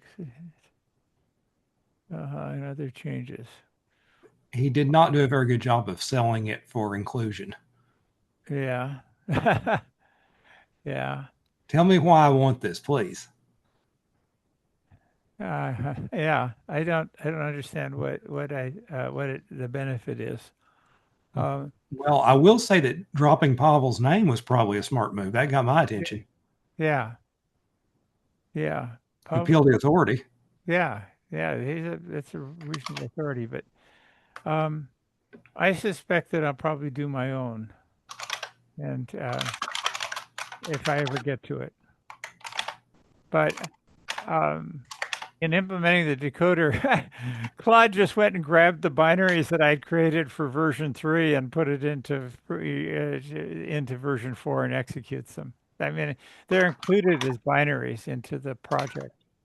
And at startup time, Whisper Daemon tries out the binaries and sees whether this is an ARM or a x86 platform, and then figures out whether which one to run. Speaking of ARM, we were discussing last week the whole power port switching, USB, trying to recover 888 and all that. Yeah. I looked, and some of the Raspberry Pis actually have that. What was the final determination? Is the Pi 5 not fast enough to run a 888? It is not. It is not. Okay. No, I mean, I'm not even sure you can run a 888 at 64. I don't just maybe it was so minimal. I mean, it's an absurdly expensive host for a single 888. You know, I mean, by the time you're done with the heat sinking and everything, case and all that, your Pi 5 is, what is it, 125, 150 bucks these days. I don't know. They cranked the price up the other day because of memory prices. Yeah. Yeah. And you're right. By the time you put all the accessories on it to actually make it run, it's not a bargain. But where I was going with this is, if I think I have a Pi 4, I don't have a Pi 5. If it was fast enough to run Radio D without Whisper Daemon, without any decoders, just enough to verify that, would switching the power on the USB port help or not? Because I bought the hub with power port switching and it doesn't work. So yes, I know you tried that. Well, I had at some point I have this test system here with two 888s on it, but this Karumi brand that the first mini PC I bought has such poor cooling that I can see why the NVMe went bad on it, because the NVMe temperatures are 60 C. Ouch. Okay. And the CPU runs from, idles at 60 C and immediately goes to 80 plus, 80, 85 C when you run anything on it. So the cooling is abysmal in this. I don't know if it's always been this way. So I could open this thing up and try to improve its cooling, but so many projects I can work on simultaneously, and I don't have another B-Link, although I might bring one back from KFS on my next visit there. So Anyway, so you're working on Gwen's. As we speak, Good. Well, maybe I'll let you go. I'm tracking down an error at line 46 in posting.sh. Oh.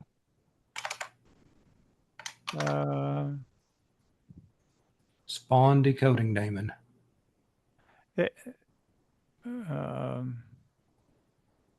Can I help you debug there? If you want to. Yeah, I don't want you to have to. I don't, am I working with Rob or Claude? I gotta ask. You'll be working with me. Let's see. Here I am. Get off of this. SSR. I don't know. ZIL. It's right. Oh, hang on a second. What am I Do doing? you know what size your terminal window is so I can match so that it doesn't screw up every time I press a key in tmux? You know what? No, I don't. I just resize it to whatever, and I try to fit it because I've got, 6 terminal windows on my screen here, on each of my 3 screens. So I don't know. I've resized. Let's see. Let me get off of this one. STTY space -A will tell you rows and column Really? count. Really? STTY space what? Switch A -A for all. Oh. Oh, okay. 66 by 227. Let me write that down. I mean, that's what I have this one open at this moment. Although you really want me to do this here. Here's where I'll probably there is I just resized it and it went to 74 by 226. That's a reasonable size for me. VIL 106, okay. And go into TM. I'm in TMUX, TM 226 by 74, right? 76, I think. 76 lines, 226 columns. This is, yeah.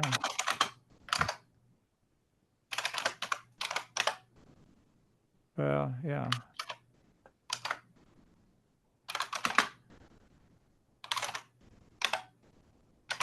Can you force your window to be that size? Is it? I just did. That's a command. 74 by 226 is what I've got here. Well, 226 by 74. Well, 74 rows, 226 columns. Right. Okay. I've matched. Okay. So, and I'm in there. And what's running? Well, how come I don't see you in TMUX? I typed TM. I did. And it should give you a, should pop you right in. There's only one TMUX session, so it would pop you into TMUX session 0. Are you user Whisper Demon? Yes. I'm on host Gwen-EQ. Yeah. Whisper Demon had that, and you just type TM, and that's an alias. Yep. That is a wrapper to TMUX. Right. And that should bring you into my session. All I've got is a single pane with line 46 spawn decoding daemon error. No, that's not it.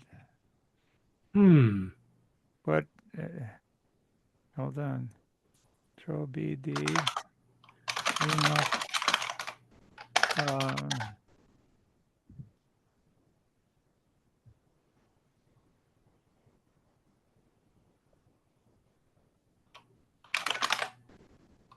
Only one TMUX window. Here, let me. I see a process TMUX running at PID 457145. I don't know. you could Tmix attach the A. I think I don't know. The TM is the alias that I use, so it's and that's the wrapper. That here, where's I'm trying to, where's our Zoom window? Okay. Here, this is what I've got. I want this one.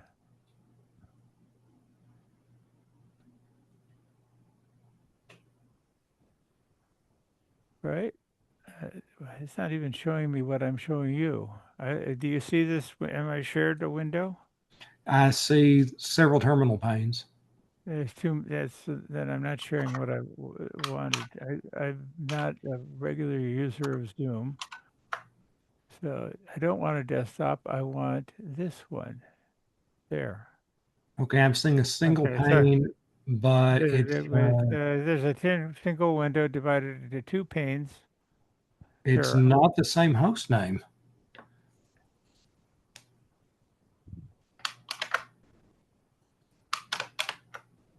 maybe I'm on the wrong host. I don't recognize that host name, Rob. Well, let's go back here. CIL. There is 106. That's the. There's okay. It's 142. I'm on. Okay, it was my fault. Okay.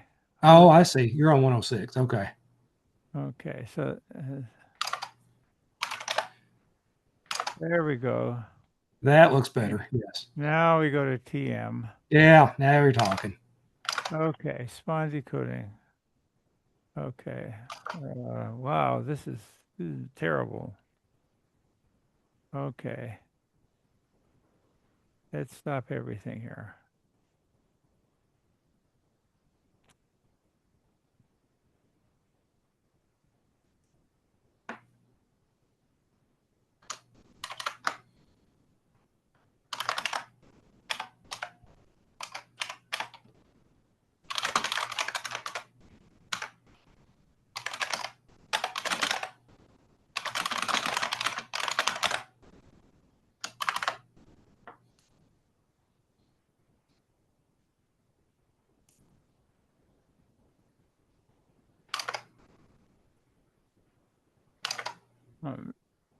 Okay, nothing's running.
That's a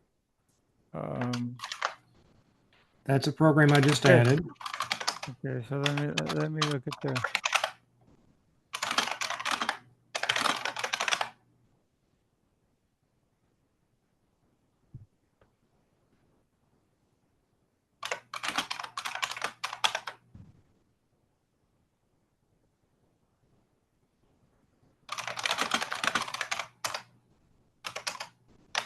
no errors in that. Okay.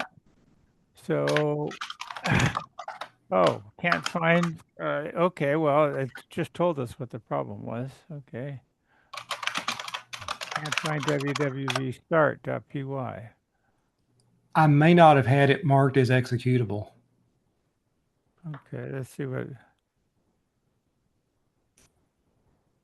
It's a symlink. It looks right. The hash bang is pointing to the correct version of bash.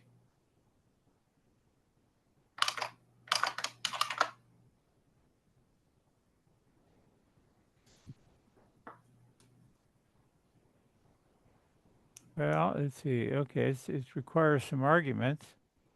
Yes, that makes sense. That would make sense. Okay, that's Yeah. normal, and nothing special about that error. Let's see.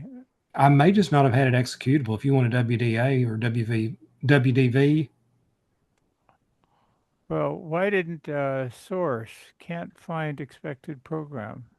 This is just run through all of the initialization stuff, right? Doesn't start up A, but it. Oh, okay.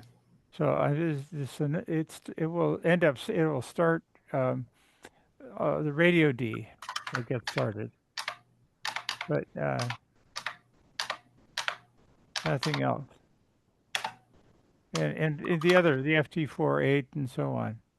Okay, so this time it ran. I didn't get an error. And PCM record for FT4 and 8 is running. Yeah. Okay. So this started up. I'm crossing my fingers.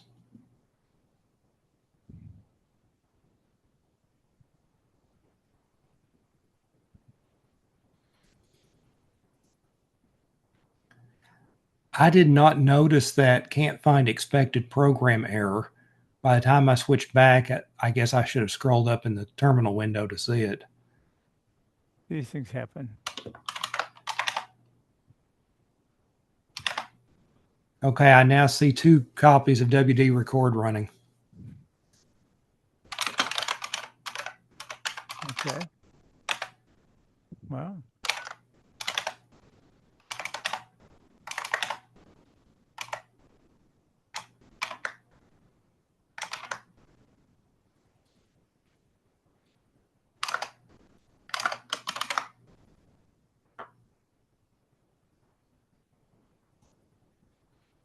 Well, it's pretty normal looking. Here at the top of the minute, we should see something in syslog from the pulse per second sync detector. Okay.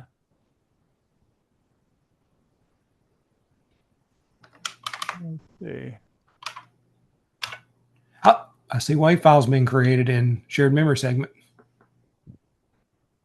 Right.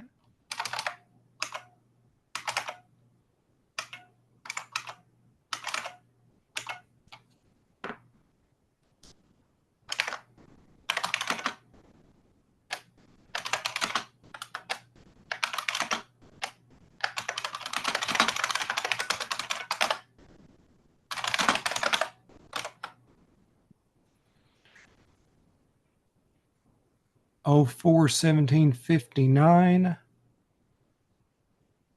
PPS OK, noise 2, consecutive OK 46. So looks like we've got sync. Okay, that's what I. Good.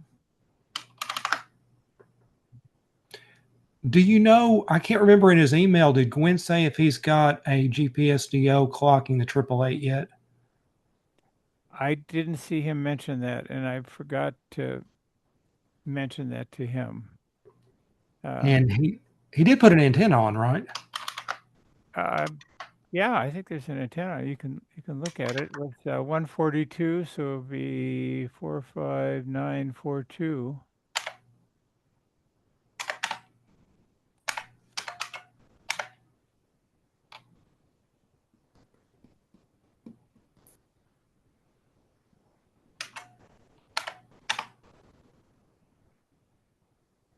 I see a nice strong signal there at the, let's see, and I see other signals too.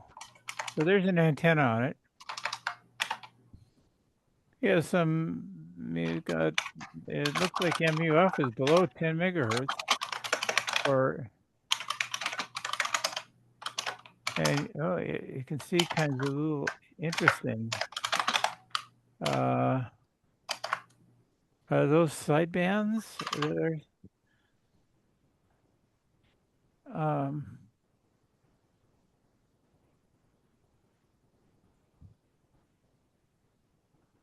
Let's see. Can he get anything at WWV? Let's go to 10.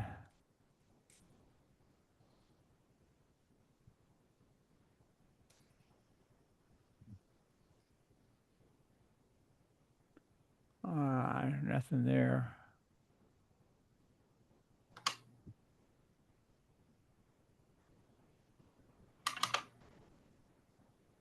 Okay, your wave file create time.log file shows a tone burst offset for CHU now.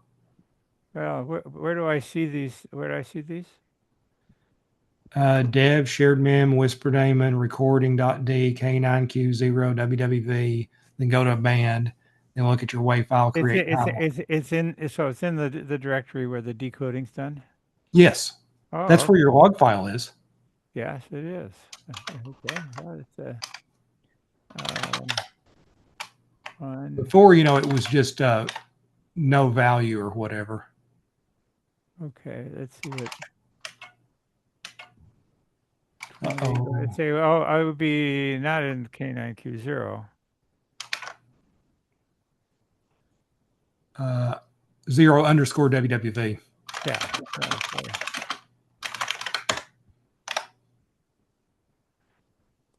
Which they'd be one of the CHUs. That or a WWV. Either way. Yeah. I would expect them to be in all. I think that CHU 7 would have the best signal. Let's see. Is this just comes out of wave file create time dot okay. EFD okay.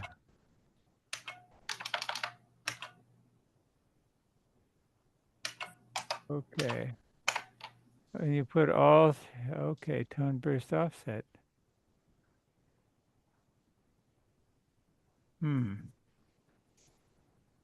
Oh, crap. 500 milliseconds. That doesn't sound right.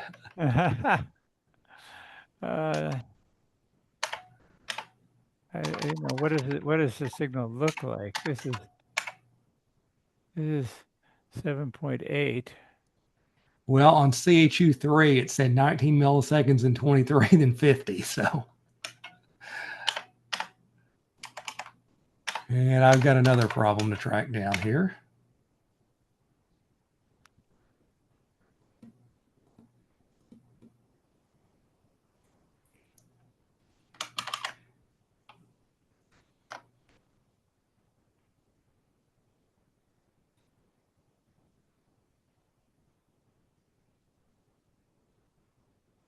Those look more reasonable.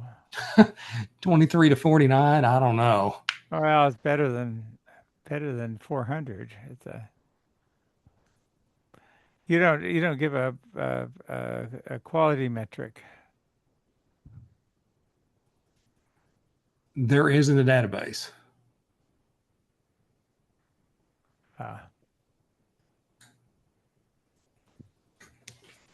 You restarted just now?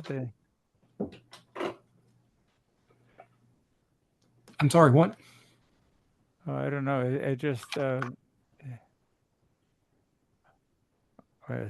a bunch of stuff spitting out here. Wait a second. I'm not looking at what I put TFD, and I'm looking at the decoding daemon, not the. There's no. Okay. Tone burst offset. Yeah, the 124. That doesn't look very stable either. Guys are still here. Yeah. Did you see it? Yeah, it was a good launch. It was into a sun-sync orbit, so the elevation wasn't as high, and we didn't see the entry burn, but the rest of it was great. Yeah. It was in sunlight when it when Ah, it's staged. So yeah, I got some pictures. But Yeah, probably so it turns out I could see it from LA here as well. yeah, So it's a yeah, good, it's the first time I've seen one, so it was pretty good. very Well, good. Yeah, well, congratulations. yeah, the sunset ones are the best ones when you get the jellyfish effect. Will you be able to see the Artemis return? Good question. I don't know the trajectory. I keep hearing these things. For some reason, they seem to like off the coast of San Diego as a splashdown point, but I I got don't to know the see trajectory. the Falcon 9 crew come back from ISS. If it's a descending node coming into Florida, the Gulf, it goes right overhead my location. Where you are, yeah. It was 4 a.m. and I did not expect it to leave a smoky trail in the sky. It was It did, huh? impressive. I guess on the ascending node, it goes over San Diego or lands off of San Diego. Is that it? It can be ascending or descending, either way. Well, ascending would make, well, I guess you're right.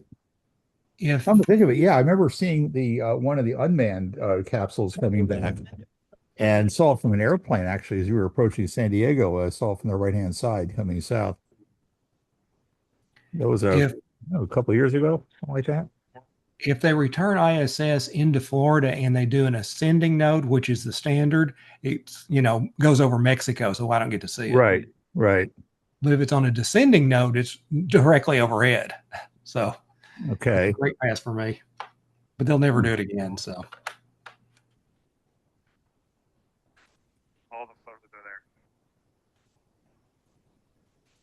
Copy all. Thanks for the report.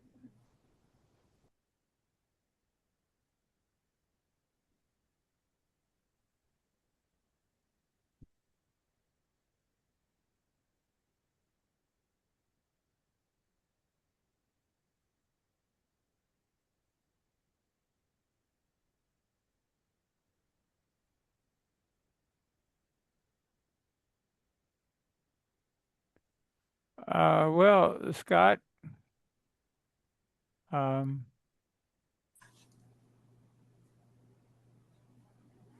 anything more to do here? yes, I have to install WWV sim because it can't cross correlate without having something to cross correlate. Ah, well, that would. Forgot. But you don't need my help, do you? I'm I ready don't to. think so. Okay. Well, You got me on WireGuard and you got me restarted. So good. Okay. Well, that's good. I'm going to leave this up. This 6800 has plenty of CPU power. and the correlation data is going into the database. Okay. And Gwen has seen that data before, so he'll know what to do. Good. Okay. Well, then you can just send him a note, tell him it's up and running. So,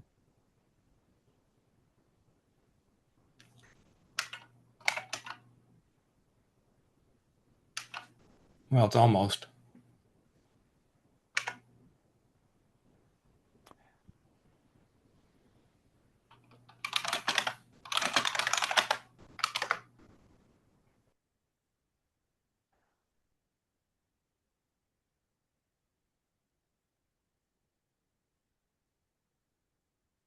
mm.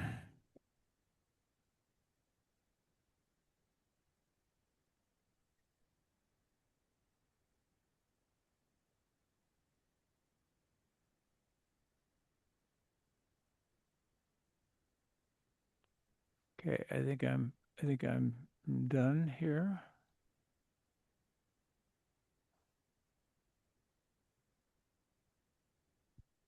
And I think I'm going to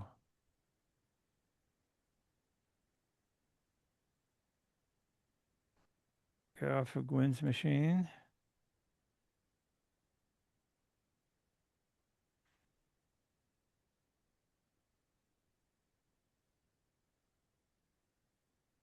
So you guys want to stick around? I'll hand off. I think I don't know. Yeah, I may be in charge here. So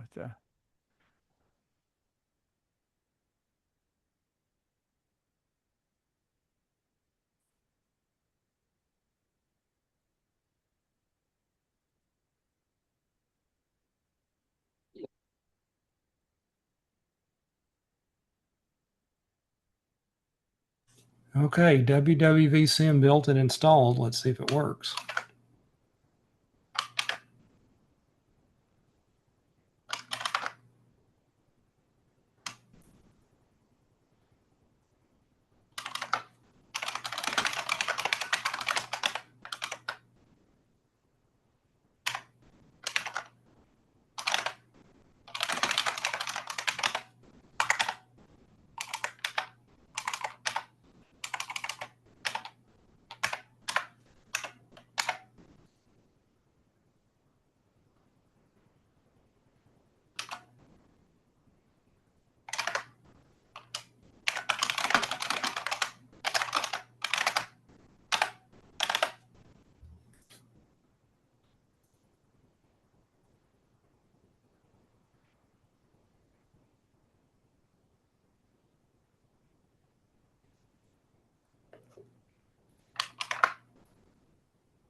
Integrity Houston OE2 is configured for your conference with Mr. Radigan.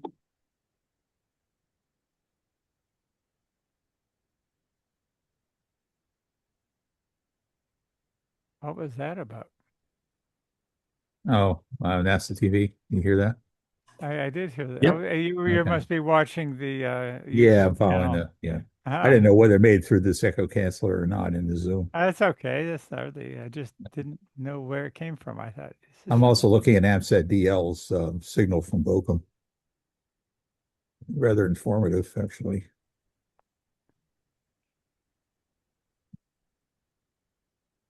Hey, maybe Phil knows what's up with that whisper decoding option that the guy submitted.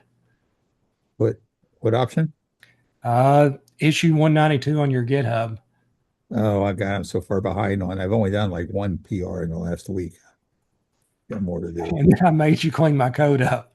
I'm sorry about that, man. Yeah, right. That's what I'm looking at right in the moment here.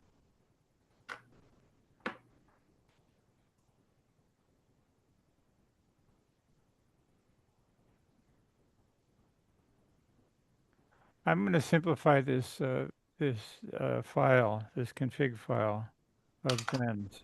Okay, Scott? Yeah, you don't need my permission. Okay.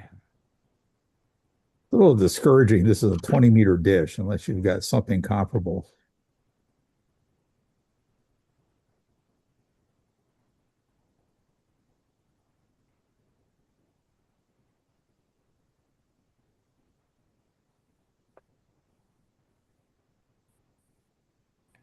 Delay. There we go.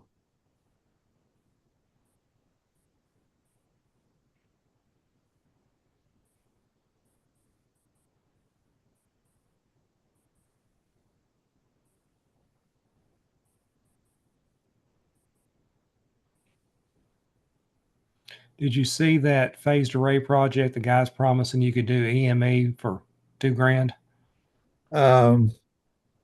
I think if these are the same guys I saw at Pacificon, I think so. It's modular. Yeah, it's those guys Yeah, in that's it. 5 gigahertz. Yeah, Yeah. they told me though that they discovered when they turned it into a radar, they ran ITAR problems. Oh God, it's like anytime you want to do anything interesting,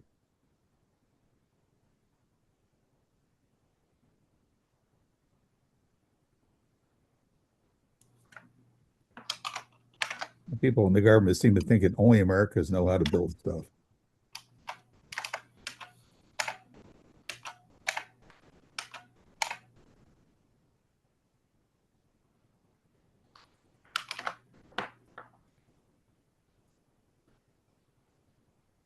Supposedly, even the EIRP of the Orion spacecraft is supposed to be under NDA, so I took that as a challenge.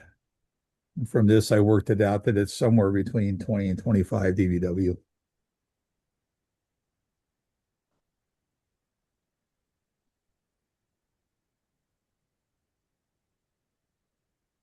Hey, when people try to claim information is secret, it isn't secret.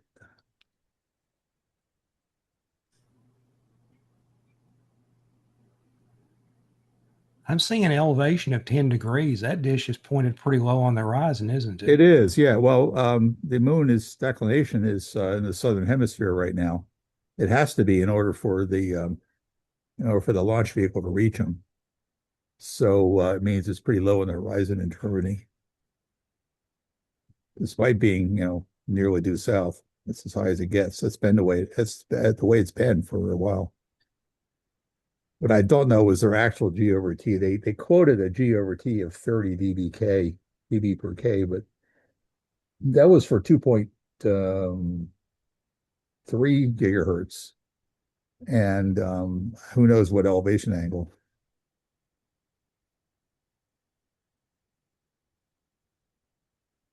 I mean, they obviously have enough of a signal noise ratio here to decode this,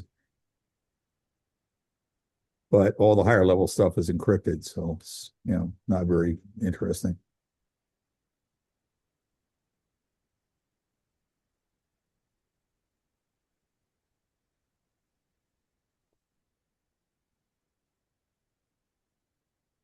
I asked Dan Estevez if he was going to decode it this time. He said he didn't think about it. He did last time. I guess he lost interest.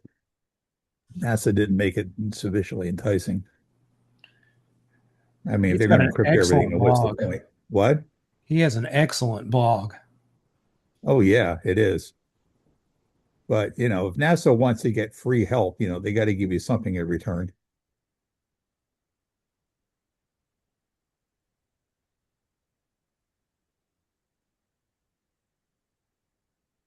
Yeah, he took the signal apart last time pretty well. He was using the Allen telescope array dishes. I should have asked him to do that this time if he wasn't, but I was actually just content to look at this.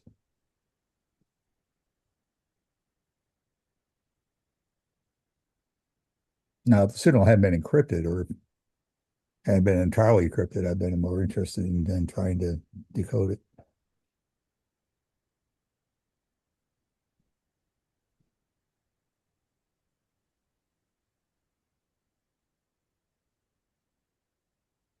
Everything on this band, they didn't seem to be really all that intent on getting a maximum bit rate down.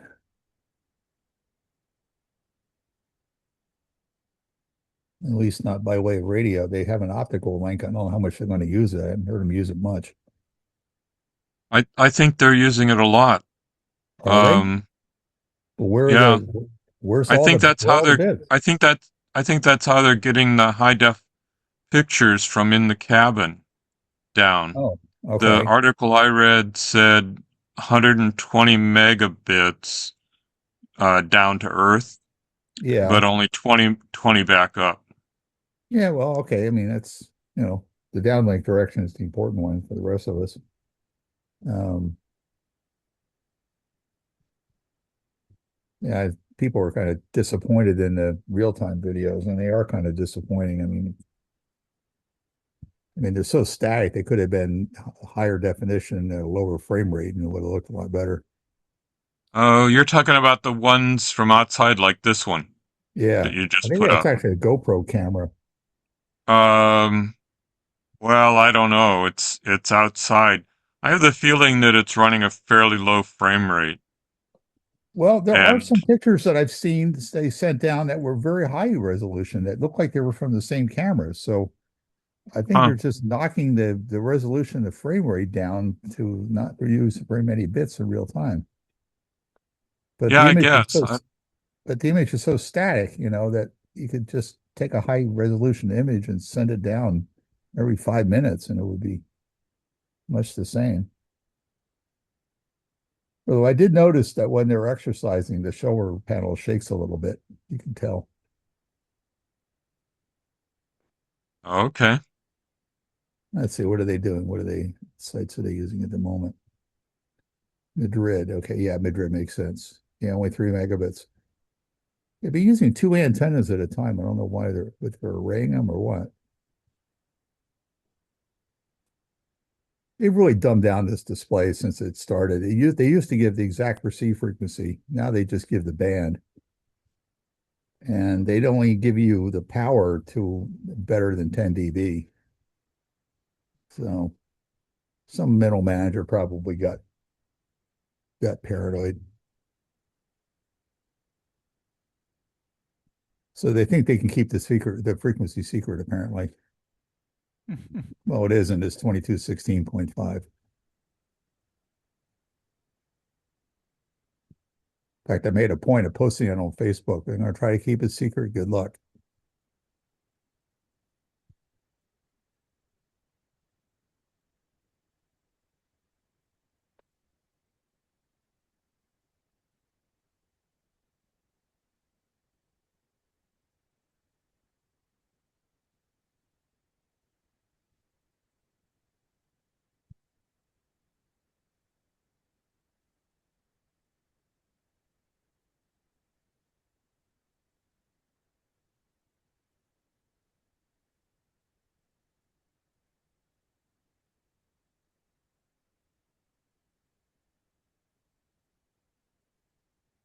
Yeah, in fact, I have Daniel's blog from the last Artemis flight up here in another tab.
Rob, I think that Gwen is still running on the TCXO. Looking Yeah. at the pulse per second edges, it's already slipped from 87 to 82 since it's been restarted, Yeah. 40 minutes ago, 20 minutes ago.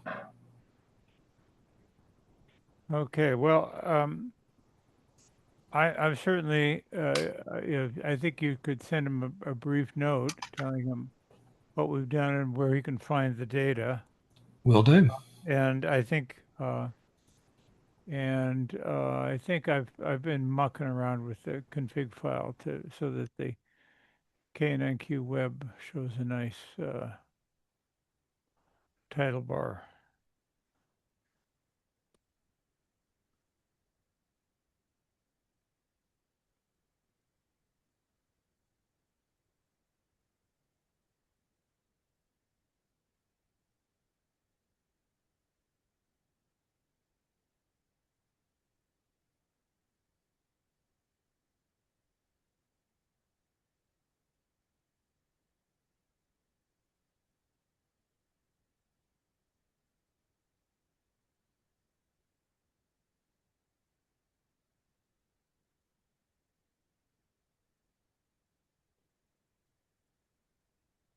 Yeah, okay, I can see.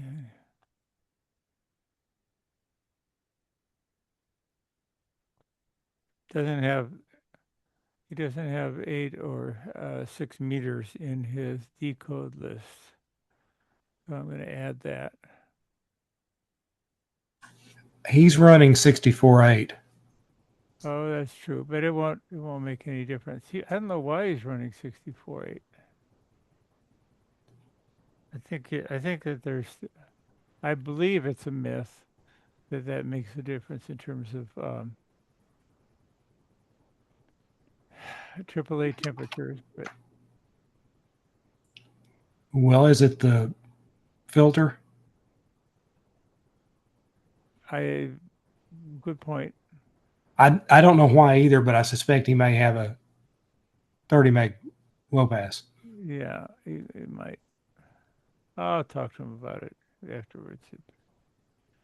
I mean, he's trying to stage us to go up to Baldock. Oh, it's not in its final location? No, this is.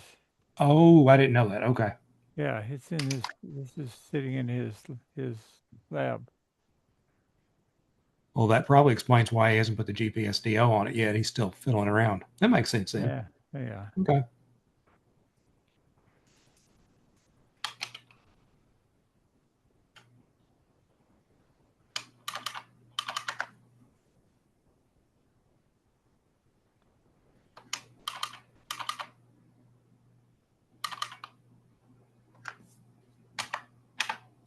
Okay. It didn't muck up the config file.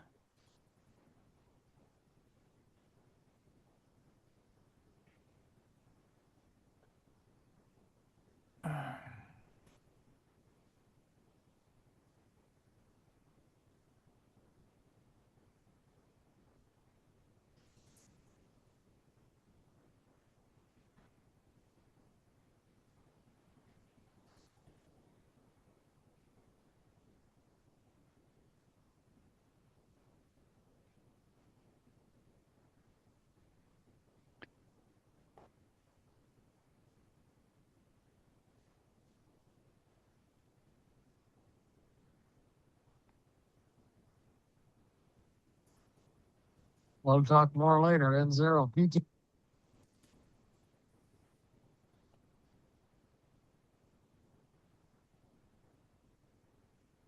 Okay. Since it's running 64, is that why core 0 and 1 are so lightly loaded? Yes. Yeah. They're assigned, Whisper Demon assigns them to core 0 and 1. And Phil, I notice you have put in your own code to assign, I think, the FFT to the lower of the two out of the hyperthread pair. Um, I did. It seems to be, there seems to I be, remember I was playing with something that would keep it on whichever one it was first put on. okay, well, I that's, don't remember what I did with that. okay, well, apparently it's in there because I can see some, let's see, I saw it in, I thought I saw it in your log file, syslog, but I don't see it now. Maybe, I don't know.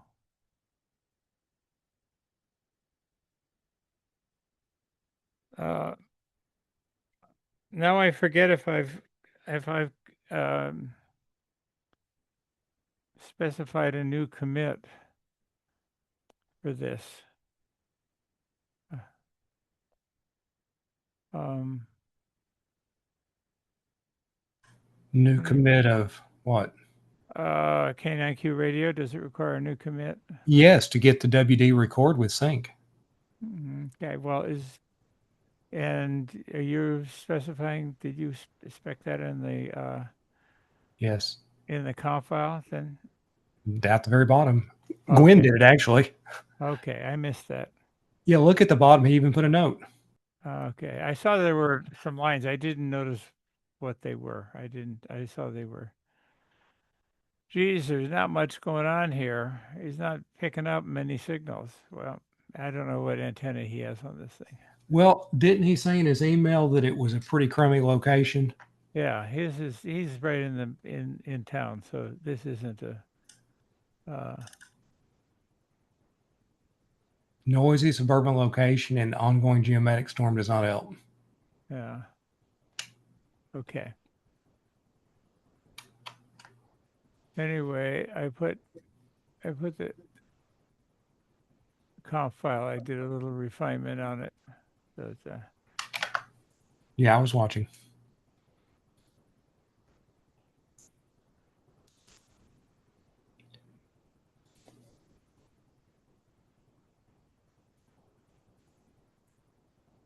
There you go. oh yeah, you have a specific commit you put in there. Actually, Gwen did that. All I added was the Okay. tone burst logging. Oh. Okay. I've done.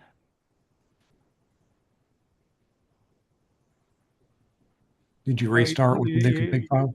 no, I didn't. I just, I could. I was just looking at, if you look at BTOP, you can see how the allocation works. And I'm also, you can see I put down his CPUs at 1.4 gigabits. There's no reason to run them faster. So, Yeah, the temperature looks nice, 41°C. yeah, yeah. Yeah, if you have the fans on right and okay, I'll stop it and get a look at the web title. I'm stopping everything.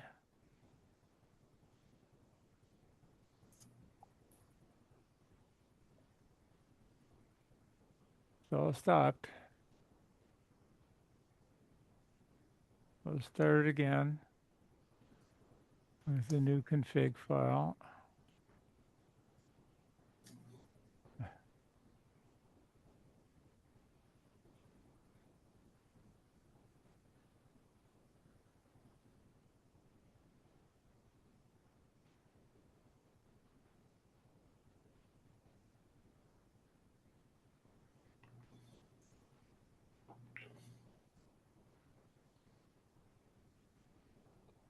And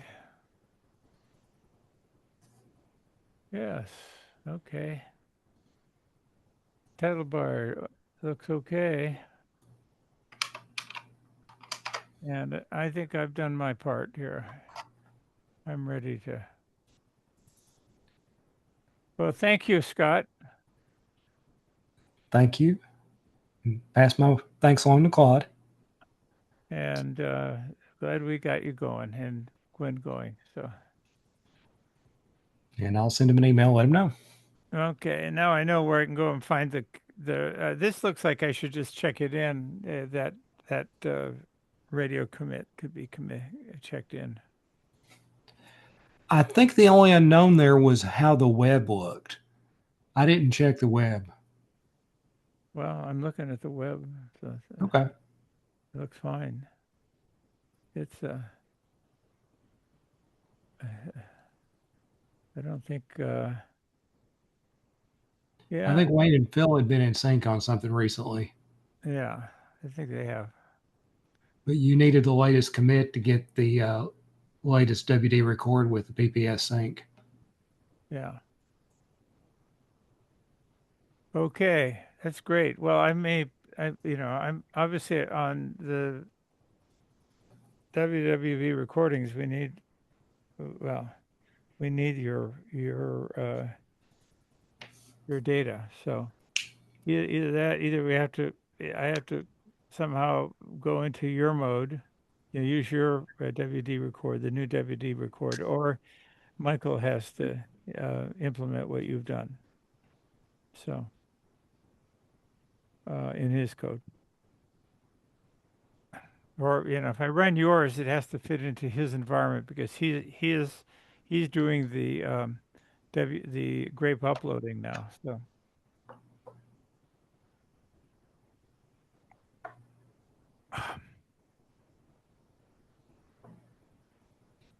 I think I think you're free to work on other things at this point.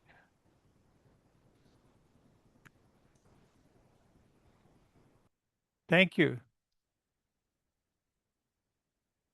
Okay, who else is in here? Anybody left? Phil, you're okay. I can either hand this off or terminate it.